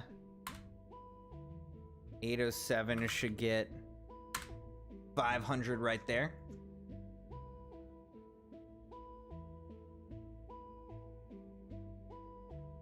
Dot Rex said that was an accident.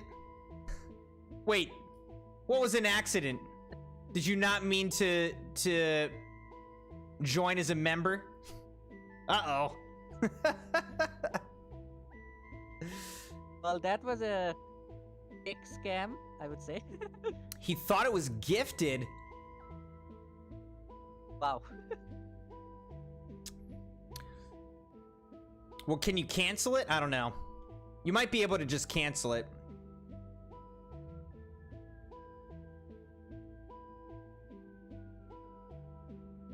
Oh, maybe that's just a 1 month message that you can share.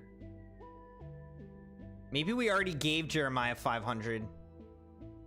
That might be what it is.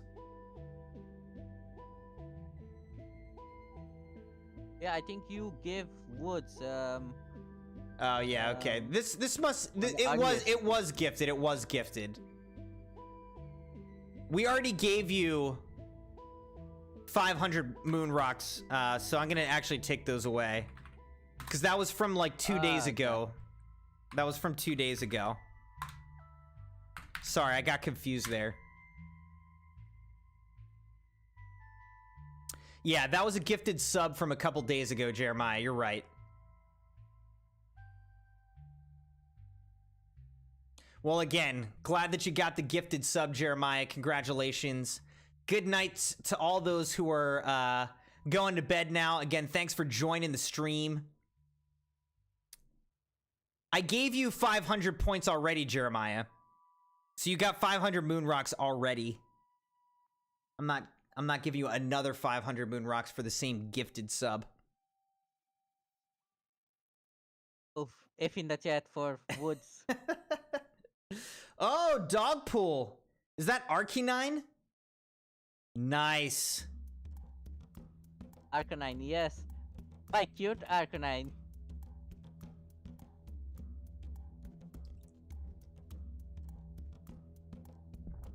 Awesome.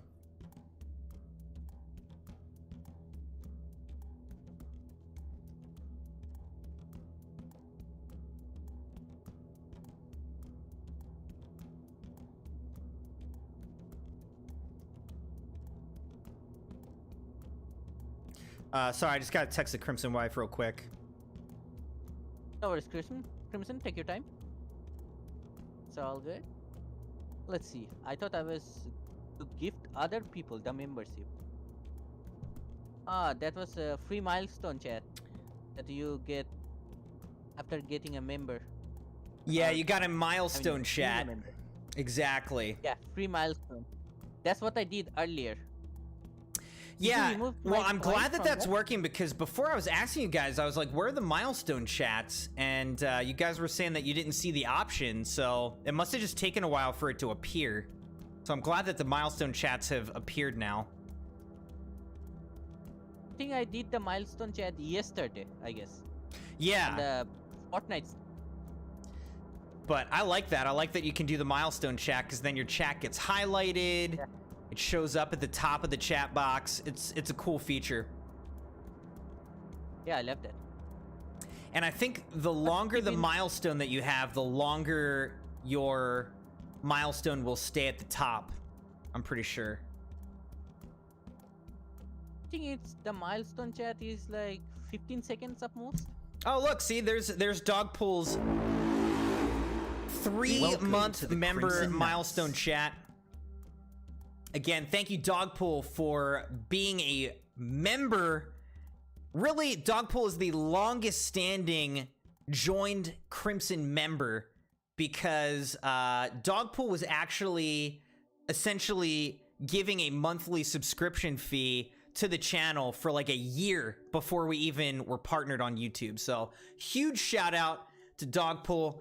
Thank you so much for being very first Crimson member before it even existed. Really appreciate you, and thank you for 3 months on the channel. I did already add your points to you.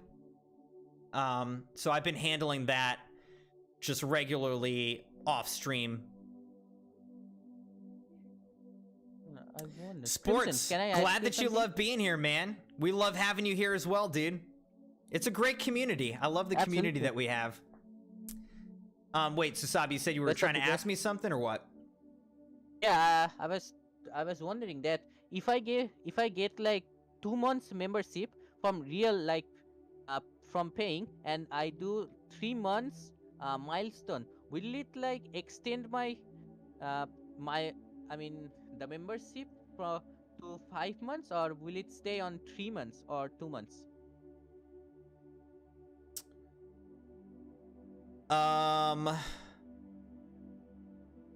Hold on a sec. .rec, yes, I gave you 200 points, so you should be all cut up on the avatar points. And again, have a great night, dude, officially.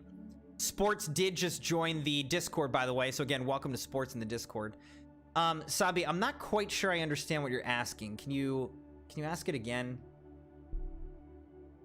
Yeah, I was asking that if I pay to become 2 months membership and then I do 3 months milestone chat, so will it like extend my 2 months membership to add more 3 months, and then it will be 5 months, or will it stay on 2 months, or will it be overcome the free milestone chat to 3 months? I mean, the milestone chat just says how long you've been a member. So if you've been a member for 2 months or 3 months, it just gives you a special chat that highlights how long you've been a member. And you can do 1 chat per month like that.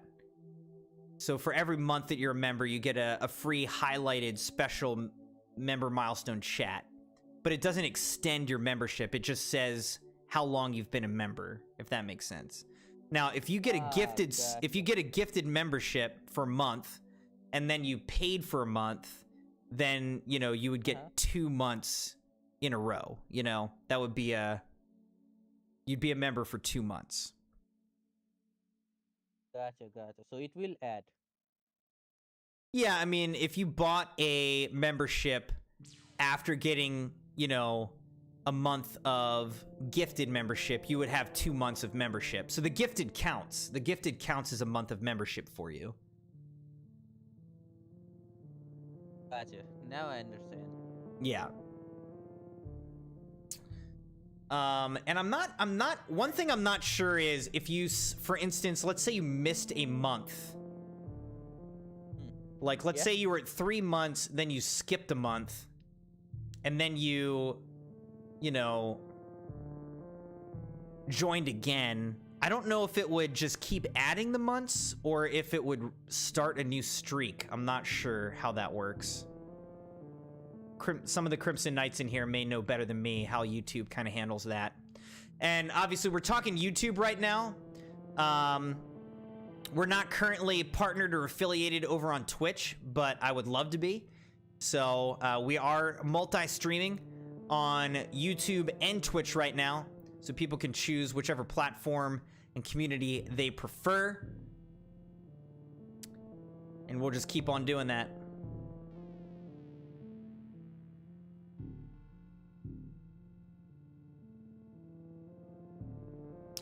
All right, what time is it? 11:16. All right.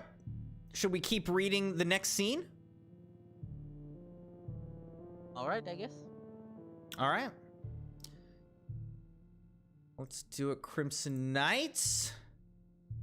We are now on episode 2, scene 5. The Heart of Crimson, Unity in action. In the heart of the Crimson Fortress, life carried on with a harmonious rhythm. Each member of the Crimson Knights and their allies had their own responsibilities and duties, contributing to the well-being and safety of the land. Korra stood at the training grounds, a master of both swordsmanship and the Crimson Inferno Flame. He oversaw the rigorous training of the Crimson Knights, imparting his wisdom and combat techniques. Korra said, "Remember, precision and unity are the keys to success. Together, we're unbeatable." Ethan, perched on a high platform, observed his eagle warriors with a watchful eye. They trained in the unique flying techniques that had become their trademark, soaring through the skies with grace and agility. Ethan says, "Fly higher, my warriors. Our vigilance must never waver." Nick, in the armory, meticulously inspected weapons and supplies. His expertise in weaponry ensured that the Crimson Knights were always well equipped for their missions. Nick, a well-maintained blade can be the difference between victory and defeat. Check your gear. Sabi, dressed in his paladin armor, ventured into the Crimson Village, accompanied by a group of loyal Crimson Knights. They checked on the villagers, ensuring their needs were met and their spirits remained high. The strength of the Crimson Knights lies in our bond with the people we protect. We are here for you. Tyler, surrounded by ancient tomes and magical scrolls, delved deep into the library of magical books. His quest for knowledge led him to uncover unique and powerful spells to further enhance the Crimson Knight's abilities. Tyler said, "The mysteries of magic hold endless potential. Let's unlock that potential together." Sabi's counterpart, in a chamber filled with glowing crystals, carefully tended to the precious gems. His expertise in crystal magic ensured the fort's defenses remained impregnable. Sabi's counterpart said, "These crystals are the heart of our protection. They must remain flawless and charged." Luna found solace in the Crimson Garden, where vibrant flowers and ethereal plants flourished under her care. Her connection to nature and magic allowed her to nurture the land's beauty. "Even amidst our duties, we must not forget the tranquility of nature. It rejuvenates our spirits." As the Crimson Knights and their allies carried out their respective tasks, the Crimson Fortress thrived with purpose and unity. The realm remained safe under their vigilant watch, a testament to their unwavering commitment to protecting the land they called home. Scene 6, In the Shadows, Luna's frightening encounter. After Luna had spent a tranquil afternoon tending to the Crimson Garden, she felt a gentle urge to explore the lands of the Crimson Land further. The garden had always been her sanctuary, a place where she could connect with the natural world and recharge her magical energies. Now she yearned to experience the beauty of the surrounding forests. As she ventured deeper into the woods, the dappling sunlight filtered through the thick canopy of ancient trees, casting a soft, ethereal glow upon the forest floor. The air was filled with the sweet scent of wildflowers, and the melodious chirping of birds created a soothing symphony. Luna marveled at the untouched beauty of this land, where nature thrived in perfect harmony. With every step she took, Luna felt more connected to the land, as if the very essence of the Crimson Land flowed through her veins. Her footfalls were gentle, as though she was treading on hallowed ground. The forest seemed to welcome her presence, its secrets whispering in the rustling leaves and the babbling brooks. As she walked, Luna's thoughts drifted to the tales of the Elden Beast and the battles they had fought to protect this realm. The memory of their unity filled her with a sense of pride and purpose. She knew that their bond was the true source of their strength. Suddenly, amidst the tranquil symphony of the forest, Luna heard a faint echoing cry for help. Her heart skipped a beat, and without hesitation she followed the sound, her footsteps quickening as the urgency of the plea reached her ears. Deeper into the woods she went, navigating through the dense foliage and overgrown paths. The cry grew louder and more desperate with each passing moment. Luna's innate magic seemed to guide her, as if the forest itself wanted her to discover the sources of the distress. Then, as she reached a clearing, Luna saw it. A small creature trapped beneath a fallen tree, its pitiful cries echoing through the forest. Without hesitation, Luna rushed forward, using her magic to lift the heavy branches and free the trapped being. As the creature emerged from its captivity, Luna was taken aback. It was a woodland spirit, a delicate being with a radiant, ephemeral form. Its features were graceful, and its translucent wings shimmered like moonlight. It looked at Luna with eyes that held the wisdom of ages, and Luna could feel the depth of its gratitude. The woodland spirit, whispering, said, "Thank you, kind one. You have saved me from a fate worse than death." Luna smiled, her heart warmed by the spirit's words. "You're welcome. I couldn't let you suffer." But as Luna turned to leave, she heard a sound behind her. It was a low, guttural growl, unlike anything she had ever heard before. She froze, a chill running down her spine. Slowly, she turned around, and what she saw made her blood run cold. Behind her, in the shadows of the forest, a pair of enormous, blood-red eyes blinked open. They were filled with a malevolence that sent shivers down Luna's spine. The creature behind those eyes was massive, its presence ominous and terrifying. Before Luna could react, the forest seemed to darken around her, as if the very essence of the land recoiled in fear. The scene turned black, and Luna was engulfed in an overwhelming sense of foreboding and uncertainty. In the blackness, she could hear the echoing growl of the unseen creature, a haunting reminder that the Crimson Land held secrets both beautiful and perilous waiting to be discovered. In the darkness, Luna's voice rang out, a desperate cry that cut through the oppressive silence. Luna shouted, "Sabi!" Her voice trembled with fear and urgency as she called out for her fellow Crimson Knight. The blackness seemed to close in around her, and for a fleeting moment, she felt utterly alone and vulnerable in the face of the unknown. End of part 1 of scene 6. Alright, so Crimson, Yeah. what we said is to stop here or keep going. I don't know. What do you think? I don't know what happens, so... Season 6 part 2 contains very mysterious type of revelations. So I would say stop here for the moment. If there is enough time, you can keep reading. But if there is not, you can stop here. How long is part 2 of scene 6? Is it long? Sports says, keep going. Yeah, This is it's getting long. good. Part 2 is long, yeah. Right, 1, 2, and 3 sections. All right. Well, I feel like we could definitely read part 2, and then we'll see if we can finish scene 6. We'll see how long it takes and how I'm feeling. All right, sounds fair. Sports said, this is getting good. Moon 13 said, run, Luna. Don't be a hero. She's about to get eaten by a ravenous turtle. Did it say it was a turtle? I think it said it was a woodland spirit, right? Yeah, a woodland spirit. A woodland spirit. All right, just give me a moment. I want to let my voice kind of recover for a second here. All right, all right.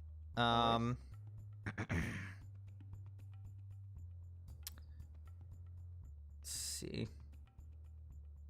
Wow.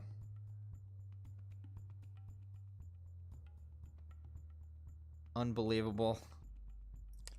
My fantasy football quarterback just did so bad. Oh well. Moon 13 said, turtles live in the woods. It's a turtle, okay?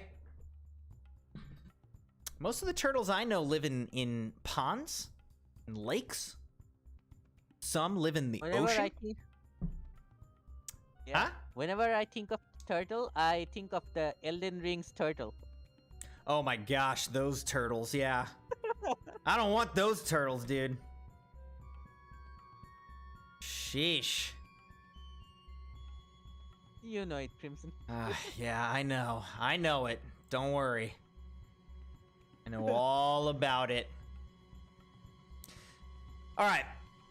Let's keep reading Crimson Knights. Scene 6, Part 2. Let's keep going. Unexpected reunion. Luna's return to Crimson Castle. Amidst the Crimson Castle, a sense of joy and camaraderie filled the air. The Crimson Knights and their allies had returned from their recent adventures, and the atmosphere was one of celebration and relaxation. Some knights were gathered in the Grand Hall, sharing stories and laughter over a hearty meal. Others found solace in the library, delving into tomes of knowledge and magic. The fortress was alive with vibrancy of life, a testament to the unity and strength of its defenders. In one corner of the courtyard, Quora continued to hone the skills of the Crimson Knights, his voice carrying the weight of experience as he guided them through training exercises. His crimson flames danced like a vivid tapestry, a testament to his mastery over the Crimson Inferno flame.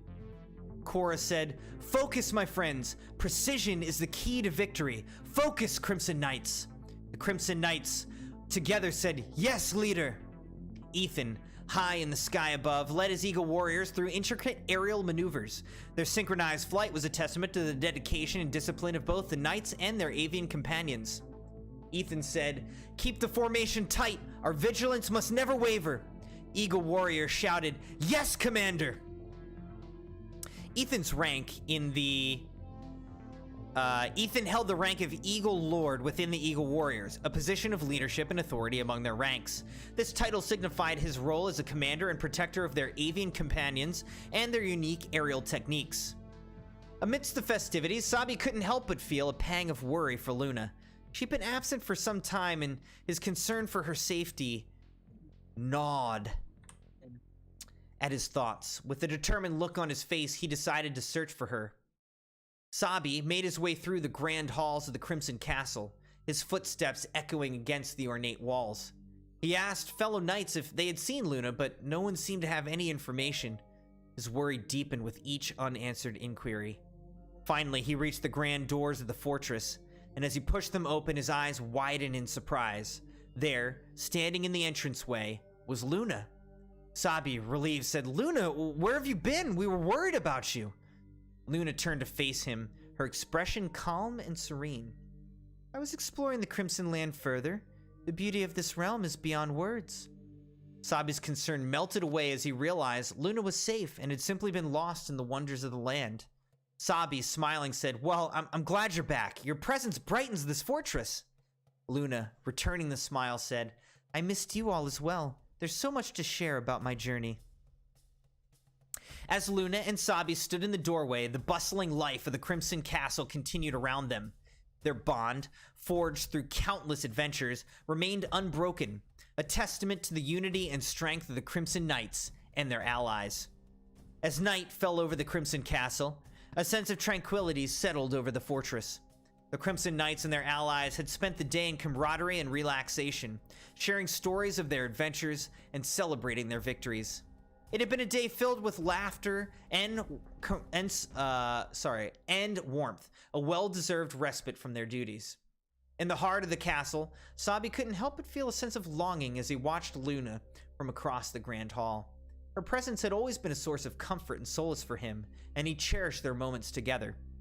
As the night grew darker, Sabi's desire to be close to Luna intensified. He longed to hold her in his arms, to feel the warmth of her embrace. Luna, however, seemed lost in her own thoughts, her gaze distant. With a tender smile, Sabi approached Luna, his heart filled with affection. He extended his arms, hoping for an embrace that would convey the depth of his feelings. Softly, "Luna, may I?" But to his surprise, Luna hesitated. She looked into his eyes and with an enigmatic expression, one that Sabi couldn't quite decipher. Softly, Luna said, "Not tonight, Sabi. I need some time alone." Her words struck Sabi like a sudden chill in the air. Confusion and disappointment clouded his features. Concerned, he said, "Is something bothering you, Luna?" Smiling, but her smile seemed different. "Oh, Sabi, you're always so attentive, aren't you?" With that, Luna turned and walked away, disappearing into the depths of the castle. Sabi stood there, his heart heavy with uncertainty, wondering what could have caused Luna to push him away. In her room, Luna's smile took on an eerie quality. Her face, once gentle and kind, seemed to transform. An unsettling darkness danced in her eyes as she gazed at herself in the mirror. Whispering to herself, "Sabi, always so caring, so predictable. It's almost too easy." She reveled in her newfound power, the ability to manipulate the emotions of those around her. Luna had always been attuned to the balance of nature, but now she had tapped into a darker force, one that allowed her to control the hearts and minds of others. As she lay in her bed, an evil smile played on her lips.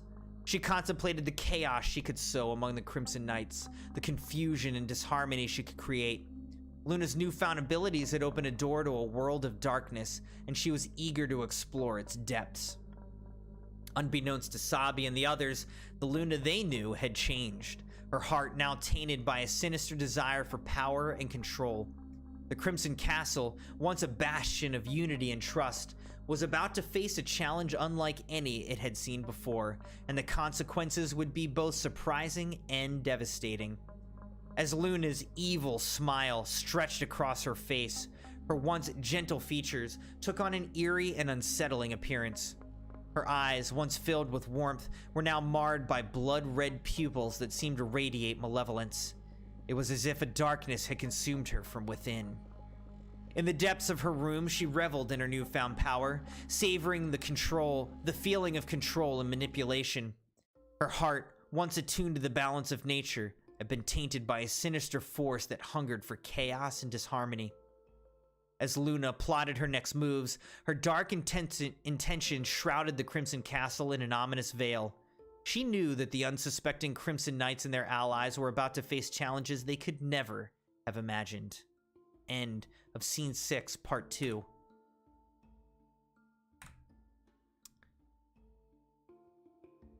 Wow, okay, so it seems like Luna is now, like, possessed, or if she's not possessed, she is tapping into darkness on her own, or something like that.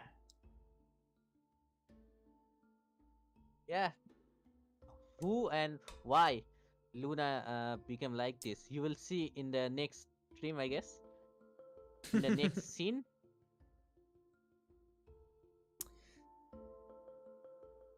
Oh, the hug command, interesting. I think there's also a hug command with the avatars, so I might have to figure that out. Nice. Huh. Sports want this to keep going. I want to keep going too, so I just need to give my throat a little bit of a break. Just give my voice a rest for a minute. It's definitely, I'm coming to the end of what I can do here for sure, but let's see if we can finish Scene 6 tonight. And that'll probably be where we end it. Crimson, Scene 6 Part 3 is very long. I would say end it here. You have to take on this scene on another stream, I guess. I think we can do it. 1, 2, 3, 4. I don't 5, know. 6 section. I mean, I just read like 3, right? I think we can do It it. was Part 2. Yeah. You think so? I think we can do part... Where's Part 3 end? Oh, where's Part 3? Wait.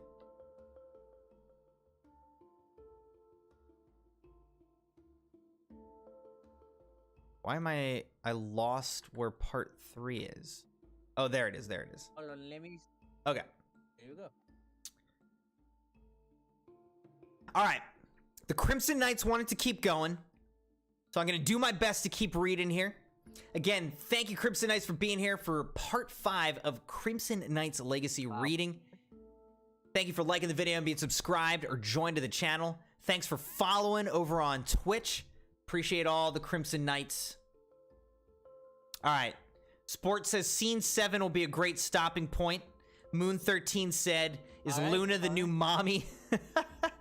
Go harness the power of the moon, Luna. World domination. Well, we'll see what happens here, if anyone figures out what's going on or if she keeps on manipulating everybody. Wow, it really warms my heart that everyone wants this series to keep going. Yeah, man. We want to see how this all like kind of ends, or how some of these storylines wrap up, or what happens, you know? We're trying to get there. Imagine this series ending on episode 69. Oh my goodness. Right now, we're on episode 2. It's part Season 5. 2, episode. It's part 9. 5 of our stream, but it's episode 2, scene 6, right? Yeah. All right. Season 2, episode 9, scene 6, part Oh, right, 3 right. Season is about to 2, begin. episode 9, scene 6, part 3, Whispers of the Abyss. Meanwhile, in a realm of darkness and despair, the real Luna found herself imprisoned in a nightmarish existence. Magical chains, forged from the darkest energies, bound her in a suffocating grip.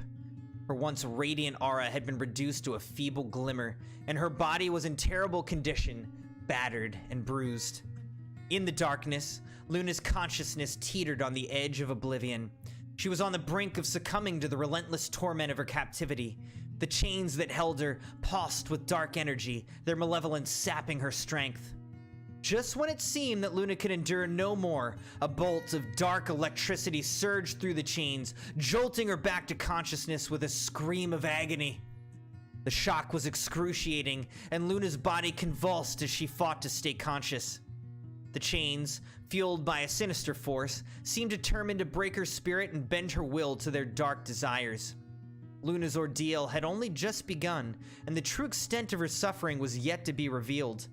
The fate of the Crimson Knights and the Crimson Castle hung in the balance, as Luna's transformation into a creature of darkness threatened to unleash chaos upon them all.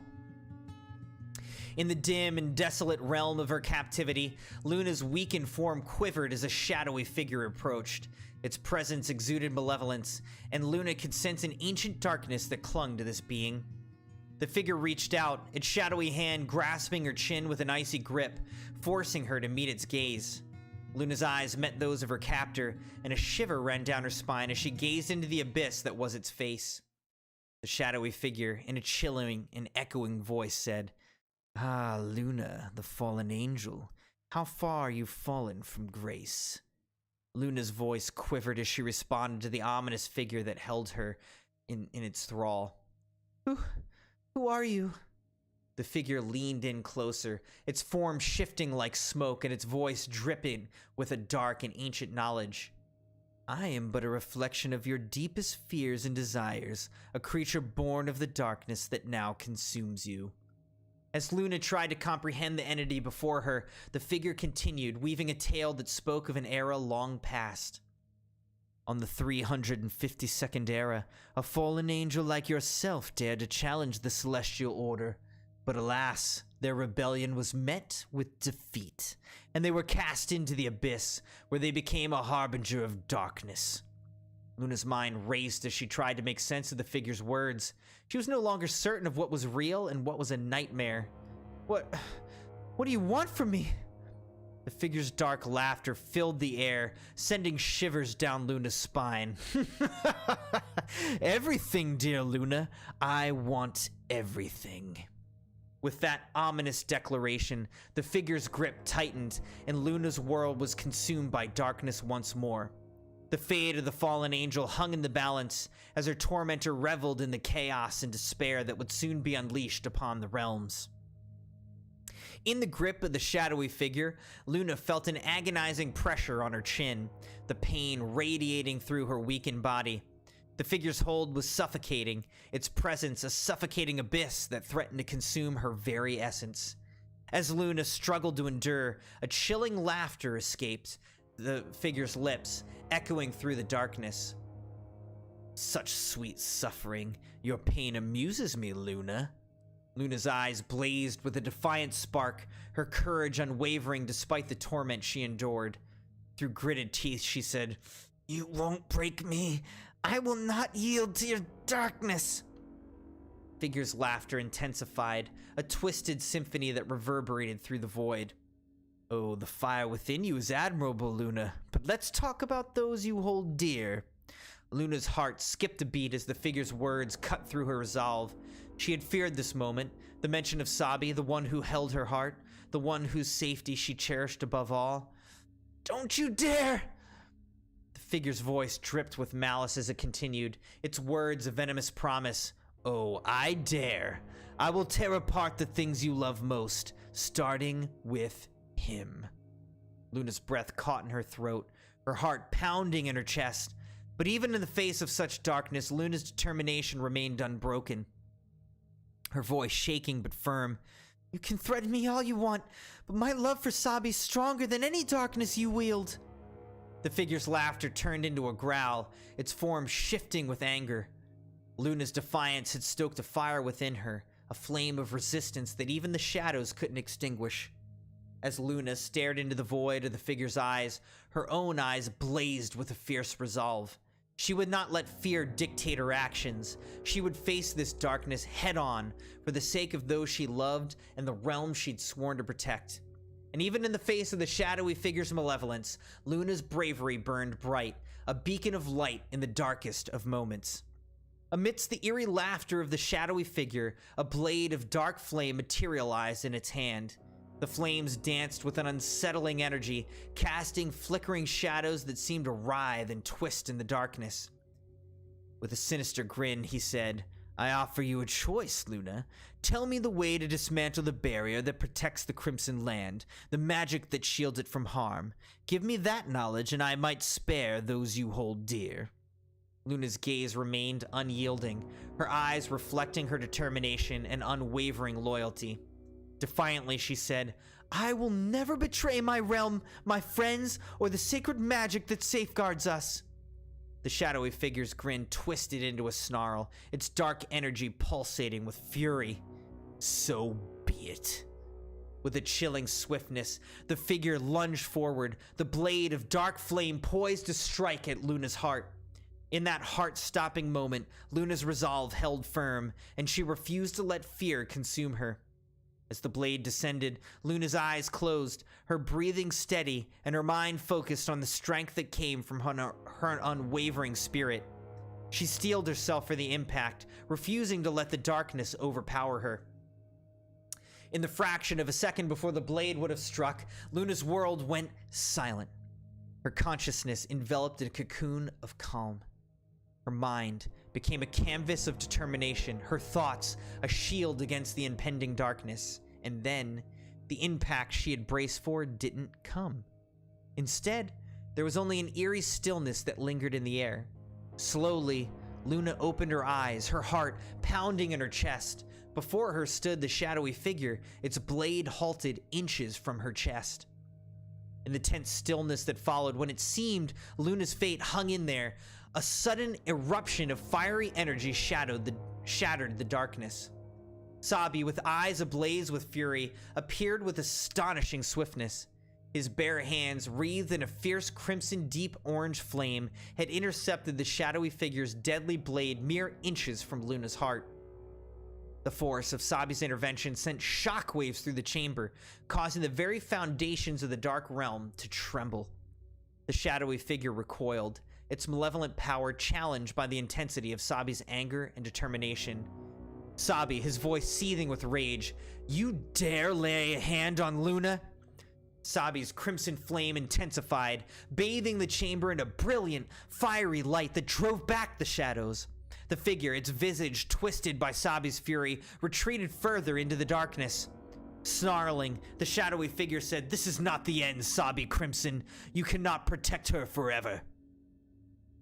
With a final, spiteful glare, the figure dissipated into the shadows, leaving the chamber in a state of eerie silence. As the tension slowly ebbed away, Sabi turned his attention to Luna, his hand still wreathed in a protective crimson flame gently cradled her face, his eyes filled with concern and relief. "Are you all right, Luna?" Luna nodded, her own eyes filled with gratitude and a newfound respect for the depth of Sabi's love and determination. In that moment, it was clear that their bond would stand unwavering against any darkness that threatened to consume them. As the echoes of the confrontation faded into the chamber's stillness, Sabi's relief was palpable. He had acted swiftly to protect Luna, his determination to shield her from harm unwavering. With Luna appearing almost unconscious in the aftermath, a surge of worry gripped Sabi's heart. Sabi tenderly held Luna's head in his hands, his touch filled with care and gentleness, his gaze a blend of affection and worry. Rested upon her face, his eyes conveying a profound depth of emotion that went beyond words. "Luna, are you okay?" There was no immediate response from Luna, her breathing shallow as she hovered on the edge of consciousness. Sabi's heart clenched with worry, but he knew that panic would only hinder his ability to help her. Drawing in a calming breath, he closed his eyes, summoning the power of his crimson flame. With his hands still cupping Luna's cheeks, Sabi let the energy of his flame flow through him. He focused his intentions on healing, channeling the warmth and life-giving power of his fire into Luna's body. His touch was gentle, each movement deliberate as he traced the lines of her features, his flames dancing in harmony with his intentions. The healing process was gradual, his crimson flame working to mend the wounds inflicted by the shadowy figure's malevolent presence. Sabi's connection with the flame ran deep, a testament to his mastery over its elemental essence. He felt Luna's body respond to his touch, her pulse steadying, her breathing deepening. As his hands moved lower, carefully hovering over Luna's chest, his flames intensified, their vibrant hue casting a soothing glow over her.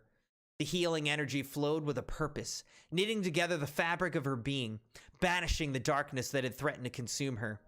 Sabi's eyes remained closed, his focus unwavering. He could feel the bond between them, the connection that had grown through countless trials and shared moments. It was this bond that fueled his determination, that drove him to heal Luna with every ounce of his being. Slowly, Luna's breathing steadied, her features relaxing as the healing process took effect. Sabi's flame worked its magic, chasing away the remnants of darkness and restoring Luna's strength. Finally, after what felt like an eternity, Sabi's hand withdrew, his crimson flame receding. He opened his eyes, his gaze tender as he looked upon Luna's serene face. She seemed to be resting more peacefully now, her turmoil eased by his healing touch. In the quiet aftermath of the ordeal, as Luna began to regain her strength, her fingers gently brushed against Sabi's face. His eyes met hers, and the unspoken gratitude in her gaze spoke volumes. "Thank you, Sabi. You saved me." Sabi smiled, his heart swelling with warmth at Luna's words.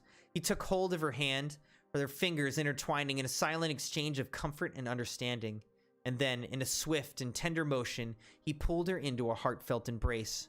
"I'll always protect you, Luna." Luna, feeling safe and cherished in his arms, returned the hug with equal intensity. Their embrace was a testament to the depth of their bond, a bond that had weathered the darkest of trials. As they held each other, bathed in the gentle afternoon sunlight streaming through the chamber's windows, a radiant and ethereal light seemed to surround them. The sun's rays cast a mesmerizing pattern of golden hues and sparkling particles, creating an enchanting spectacle that danced around the two Crimson Knights. Luna and Sabi closed their eyes, savoring the peacefulness of the moment, their bond strengthened by the challenges they had overcome and the love that had guided them. Amidst the serene surroundings, they discovered comfort in each other's embrace, their hearts intertwined like the sunlight enveloping them in a warm embrace. End of Scene 6, Crimson Knights. Woo! Alright, so here we go. You have completed Scene 6 completely. We did it! So, honestly, in this scene, I was kind of expecting it to be a trick. I almost was expecting the Sabi in this scene to be like, not real, like a trick of the shadowy figure. You mean the Luna? I thought, no, so like, you know how Luna's like trapped with the shadowy figure? I thought that Sabi showing up to save her was like I don't know, a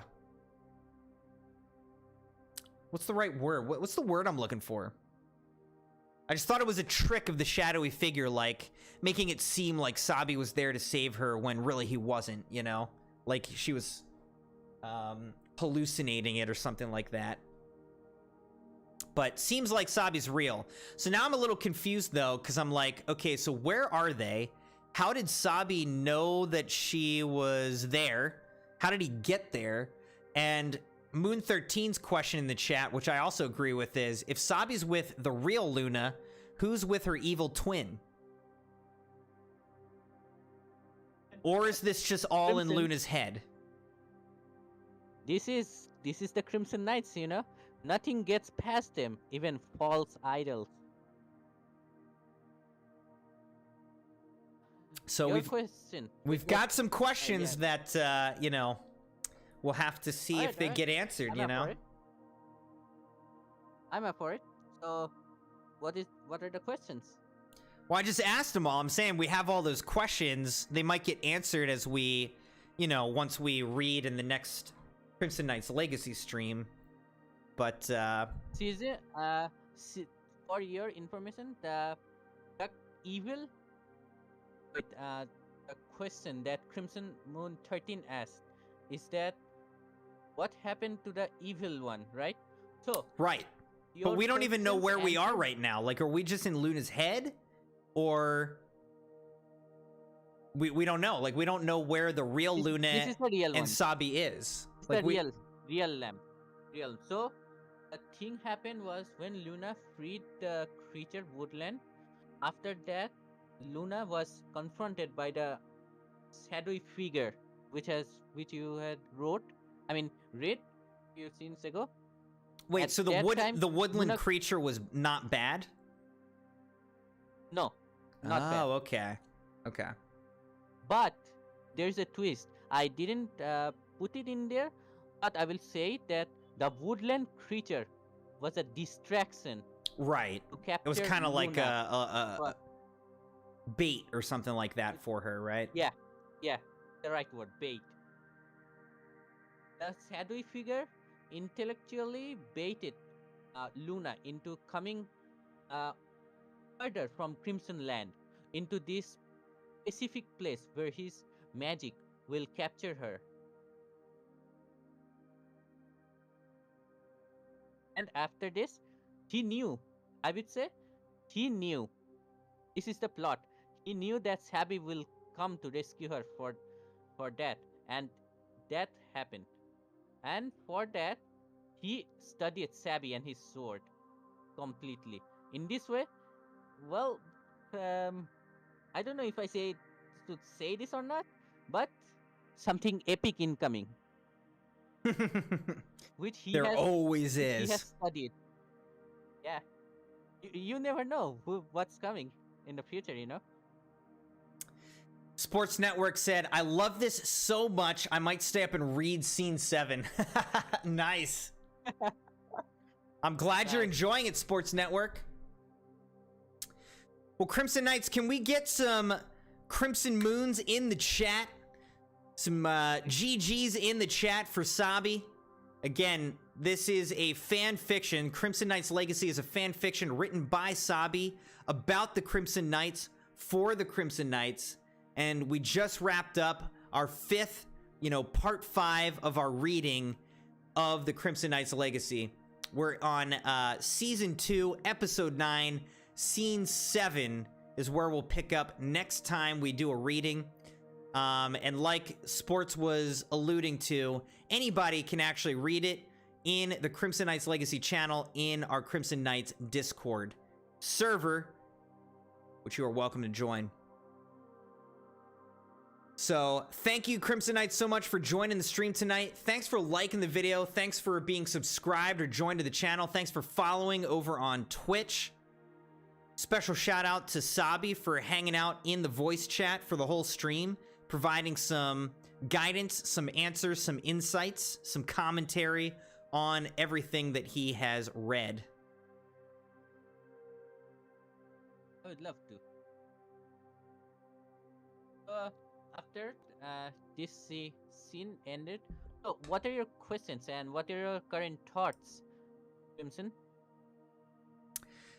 Yeah, well, I don't have any particular questions at the moment, other than what I already asked. I think, you know, I'm just excited to in our next stream we'll pick up with scene 7 and see where it goes.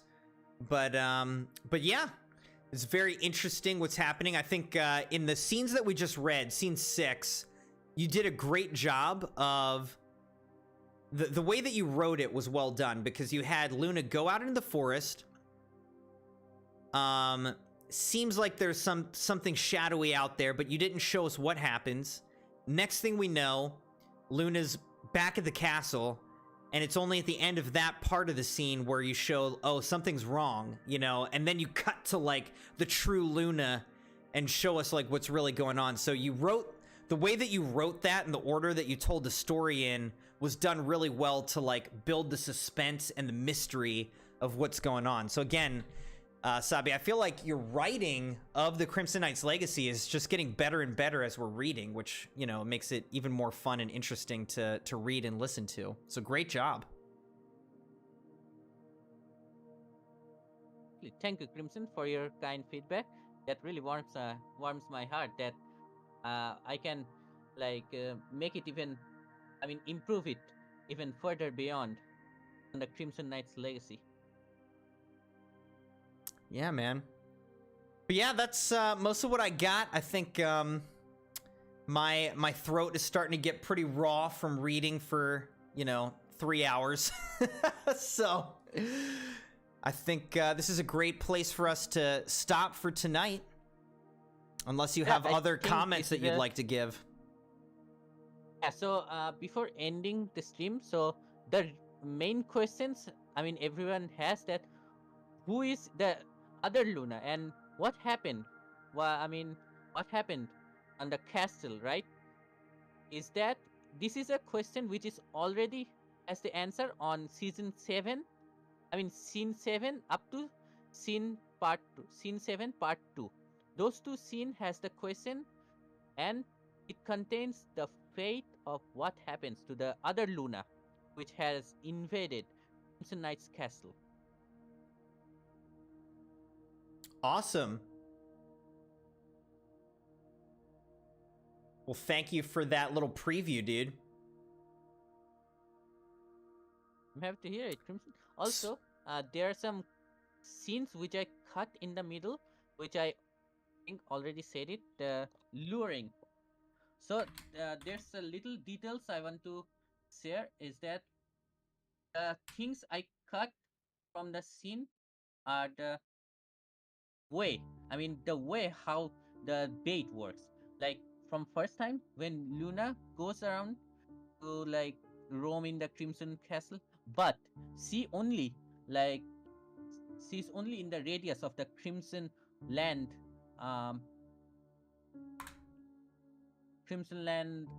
what did I say? Magic barrier.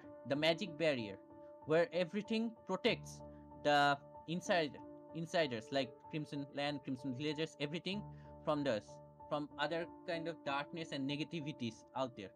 But shadowy figure, he somehow knew about this and lured Luna out of the Crimson barrier with this bait. So that is how he implanted the seed on when to do it and how to capture Luna. And when the time is right and Luna is out of Crimson Castle protection, he executed his plan.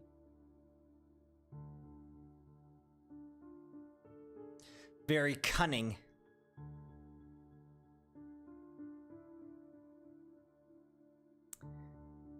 Sports Network said, Yeah. I just want to know who the shadowy figure is. Who is it? Trying to figure it out. I know. I think this is the most asked question of everyone's segment. I'm also going to be very curious to see who it is when the big reveal happens. Yeah. Stay tuned for next updates, everyone. Welcome back, Maddie said. I'm back since I got time now. Just got back from outside. Ran around the neighborhood once. Only did 2 laps. Well, it's more than I've done recently. I feel like over this summer, I was probably in the best shape I've ever been in my life. And now I'm just like back to like, bleh. Out of shape old dude. Just an out of shape dad. By the way, Moon 13, is that a duck on your avatar's head? Yeah, I guess it is. That's funny. It seems like Moon 13 must have unlocked the attack command. I've actually never done it. Let me see what that does. Because it's a valid target. Do you have to like tag someone? Oh, it to might. execute I don't. this command? Let's see if you can attack. Can I attack another person? Tagging someone. Oh, we're fighting! I got her! It's happening. I just like bumped her off the stream. Now she's back though, and she's mad. Uh-oh. That's funny. Alright, so Crimson Knights. Again, thank you so much. Let's get some Crimson Moons, some GGs in the chat for Sabi. Shout out for tonight's stream. Also for Dogpool, who redeemed tonight's stream and gifted it to Sabi. Who then, And massive shout out to my cute buddy Dogpool for this amazing stream. Also, Crimson, before you end stream, there are few things I would like to ask you. So can I? Sure, man. But yeah, I'm trying to wrap up. So, what do you got? All right, I'll make it quick. So, first thing I wanted to ask that, on your store it says I still have 36 days left to claim another sub night, but I have the points. So, can I ask that if I remove 750 points from my account store, then will you like claim it? Can I claim the sub night for my, or like if I want to gift the sub night to someone?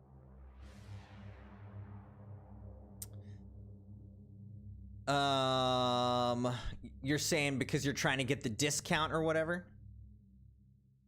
Is that what you're asking about? Yeah. Yeah, if there is a discount, why let it go?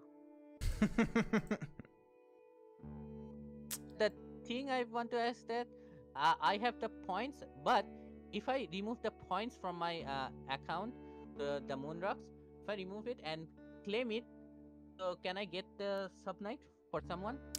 Sure. I'll give you the special deal, Sabi. Go for it. Thank you so much, Crimson. You're So welcome, I'll ma'am. remove my points, and I want to give the sub night to Dogpool, my cute buddy Dogpool. This is a gift sub night. Sabi and Dogpole is just gifting stuff back and forth to each other. Well, it's very kind of you. I don't know if Dogpole's here right now, but we can certainly let him know. See what he chooses. Imagine if he chooses Elden Ring. Oh my gosh. Oh man. But yeah, sounds good. Alright, I removed my points from my account. Let's see if it actually got removed or not. Points.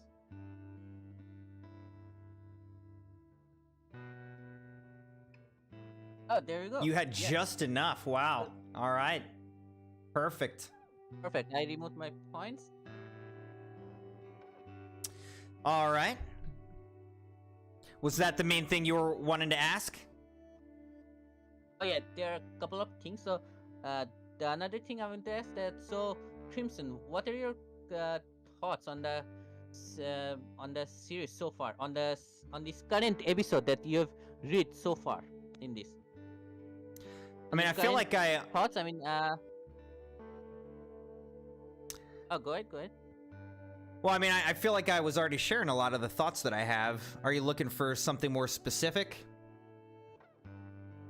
yeah, something more specific that you specially want.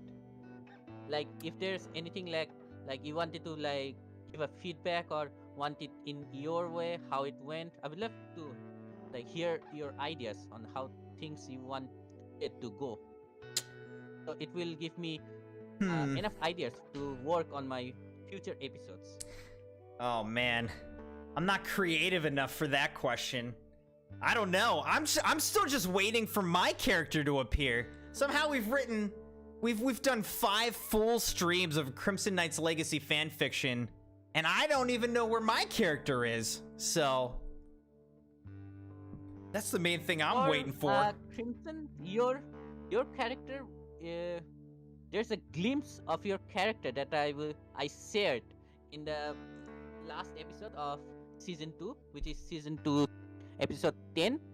There you will see your glimpse character, like a hint of your character, and your character will be revealed in a very insane and epic way on season 3. Season 3. Okay. How many scenes and episodes are in season 2? Like, how long is it going to take us to get to season 3? Not very much. Like, if in short, you're almost at the end on season 2, episode 9, which is scene 8, which is the last scene of episode 9, and there is season 2 final episode, which is episode 10. Okay, so episode episode 10 is 10. the final episode. Yeah, episode 10 is the final one, and one moment please, let me see how much scenes are there.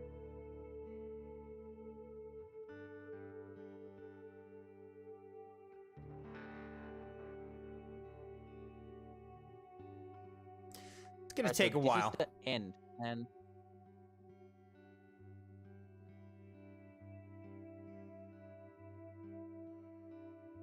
so season 10 final scene is scene 10 part 4.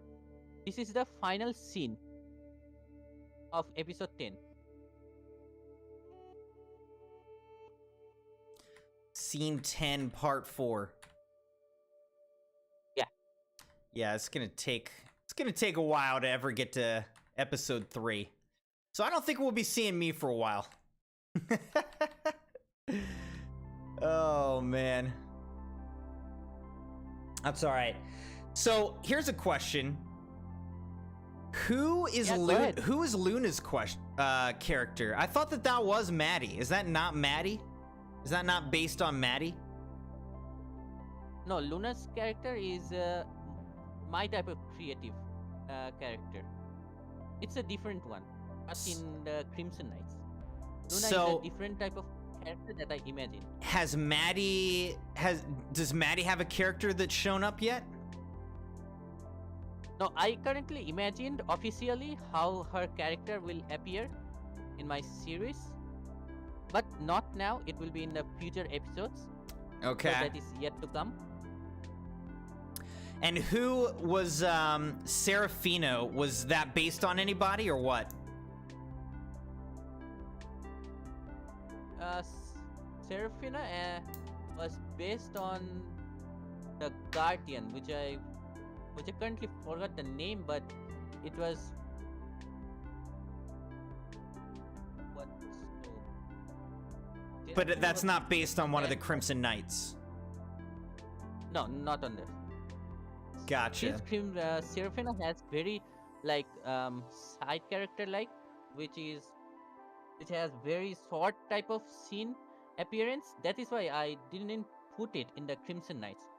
So my main target is to put the Crimson Knights in the main position where they can get full scene of their own. Okay. Yeah, she just seemed pretty significant, so I wasn't sure if she was, based on one of the Crimson Knights, but she's not. So Maddie, we haven't seen your character yet. Also, welcome to Stray. Yeah. How's it going, man? This is Sabi speaking. We have him in voice chat because he Ayo. wrote the Crimson Knights Legacy fan fiction that we've been reading tonight. So we were just talking with him about what we read so far, especially so far tonight.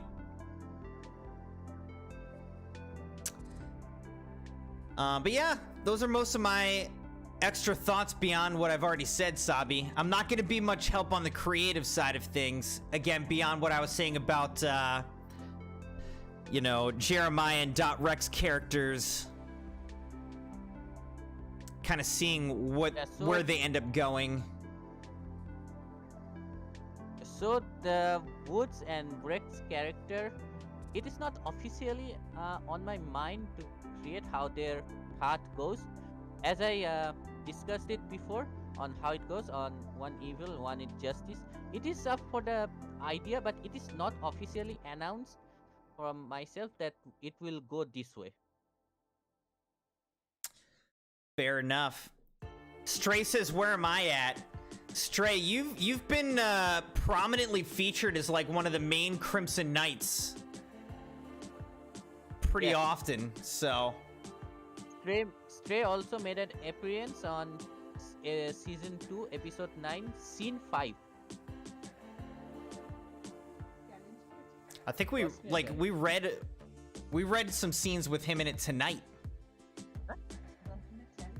10 minute challenge কি বলছো? না না 10 minute কি করছে জানি না।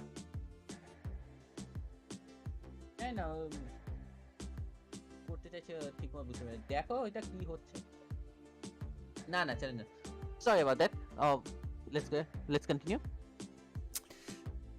Well, that's Just most of what I got, having some Sabi. conversation. I think I'm ready to say goodnight to everybody, unless you have any last things you'd like to say before we close out for the night. Oh yeah. The last thing I want to say is that I'm very humbled for everyone's support throughout these months on reading the Crimson Knight Legacy, and I'm happy that I was able to justify all of their not all, but those who are in my series, justify their characteristics in my series. For those whose character have not appeared, will be featured very soon in season 3.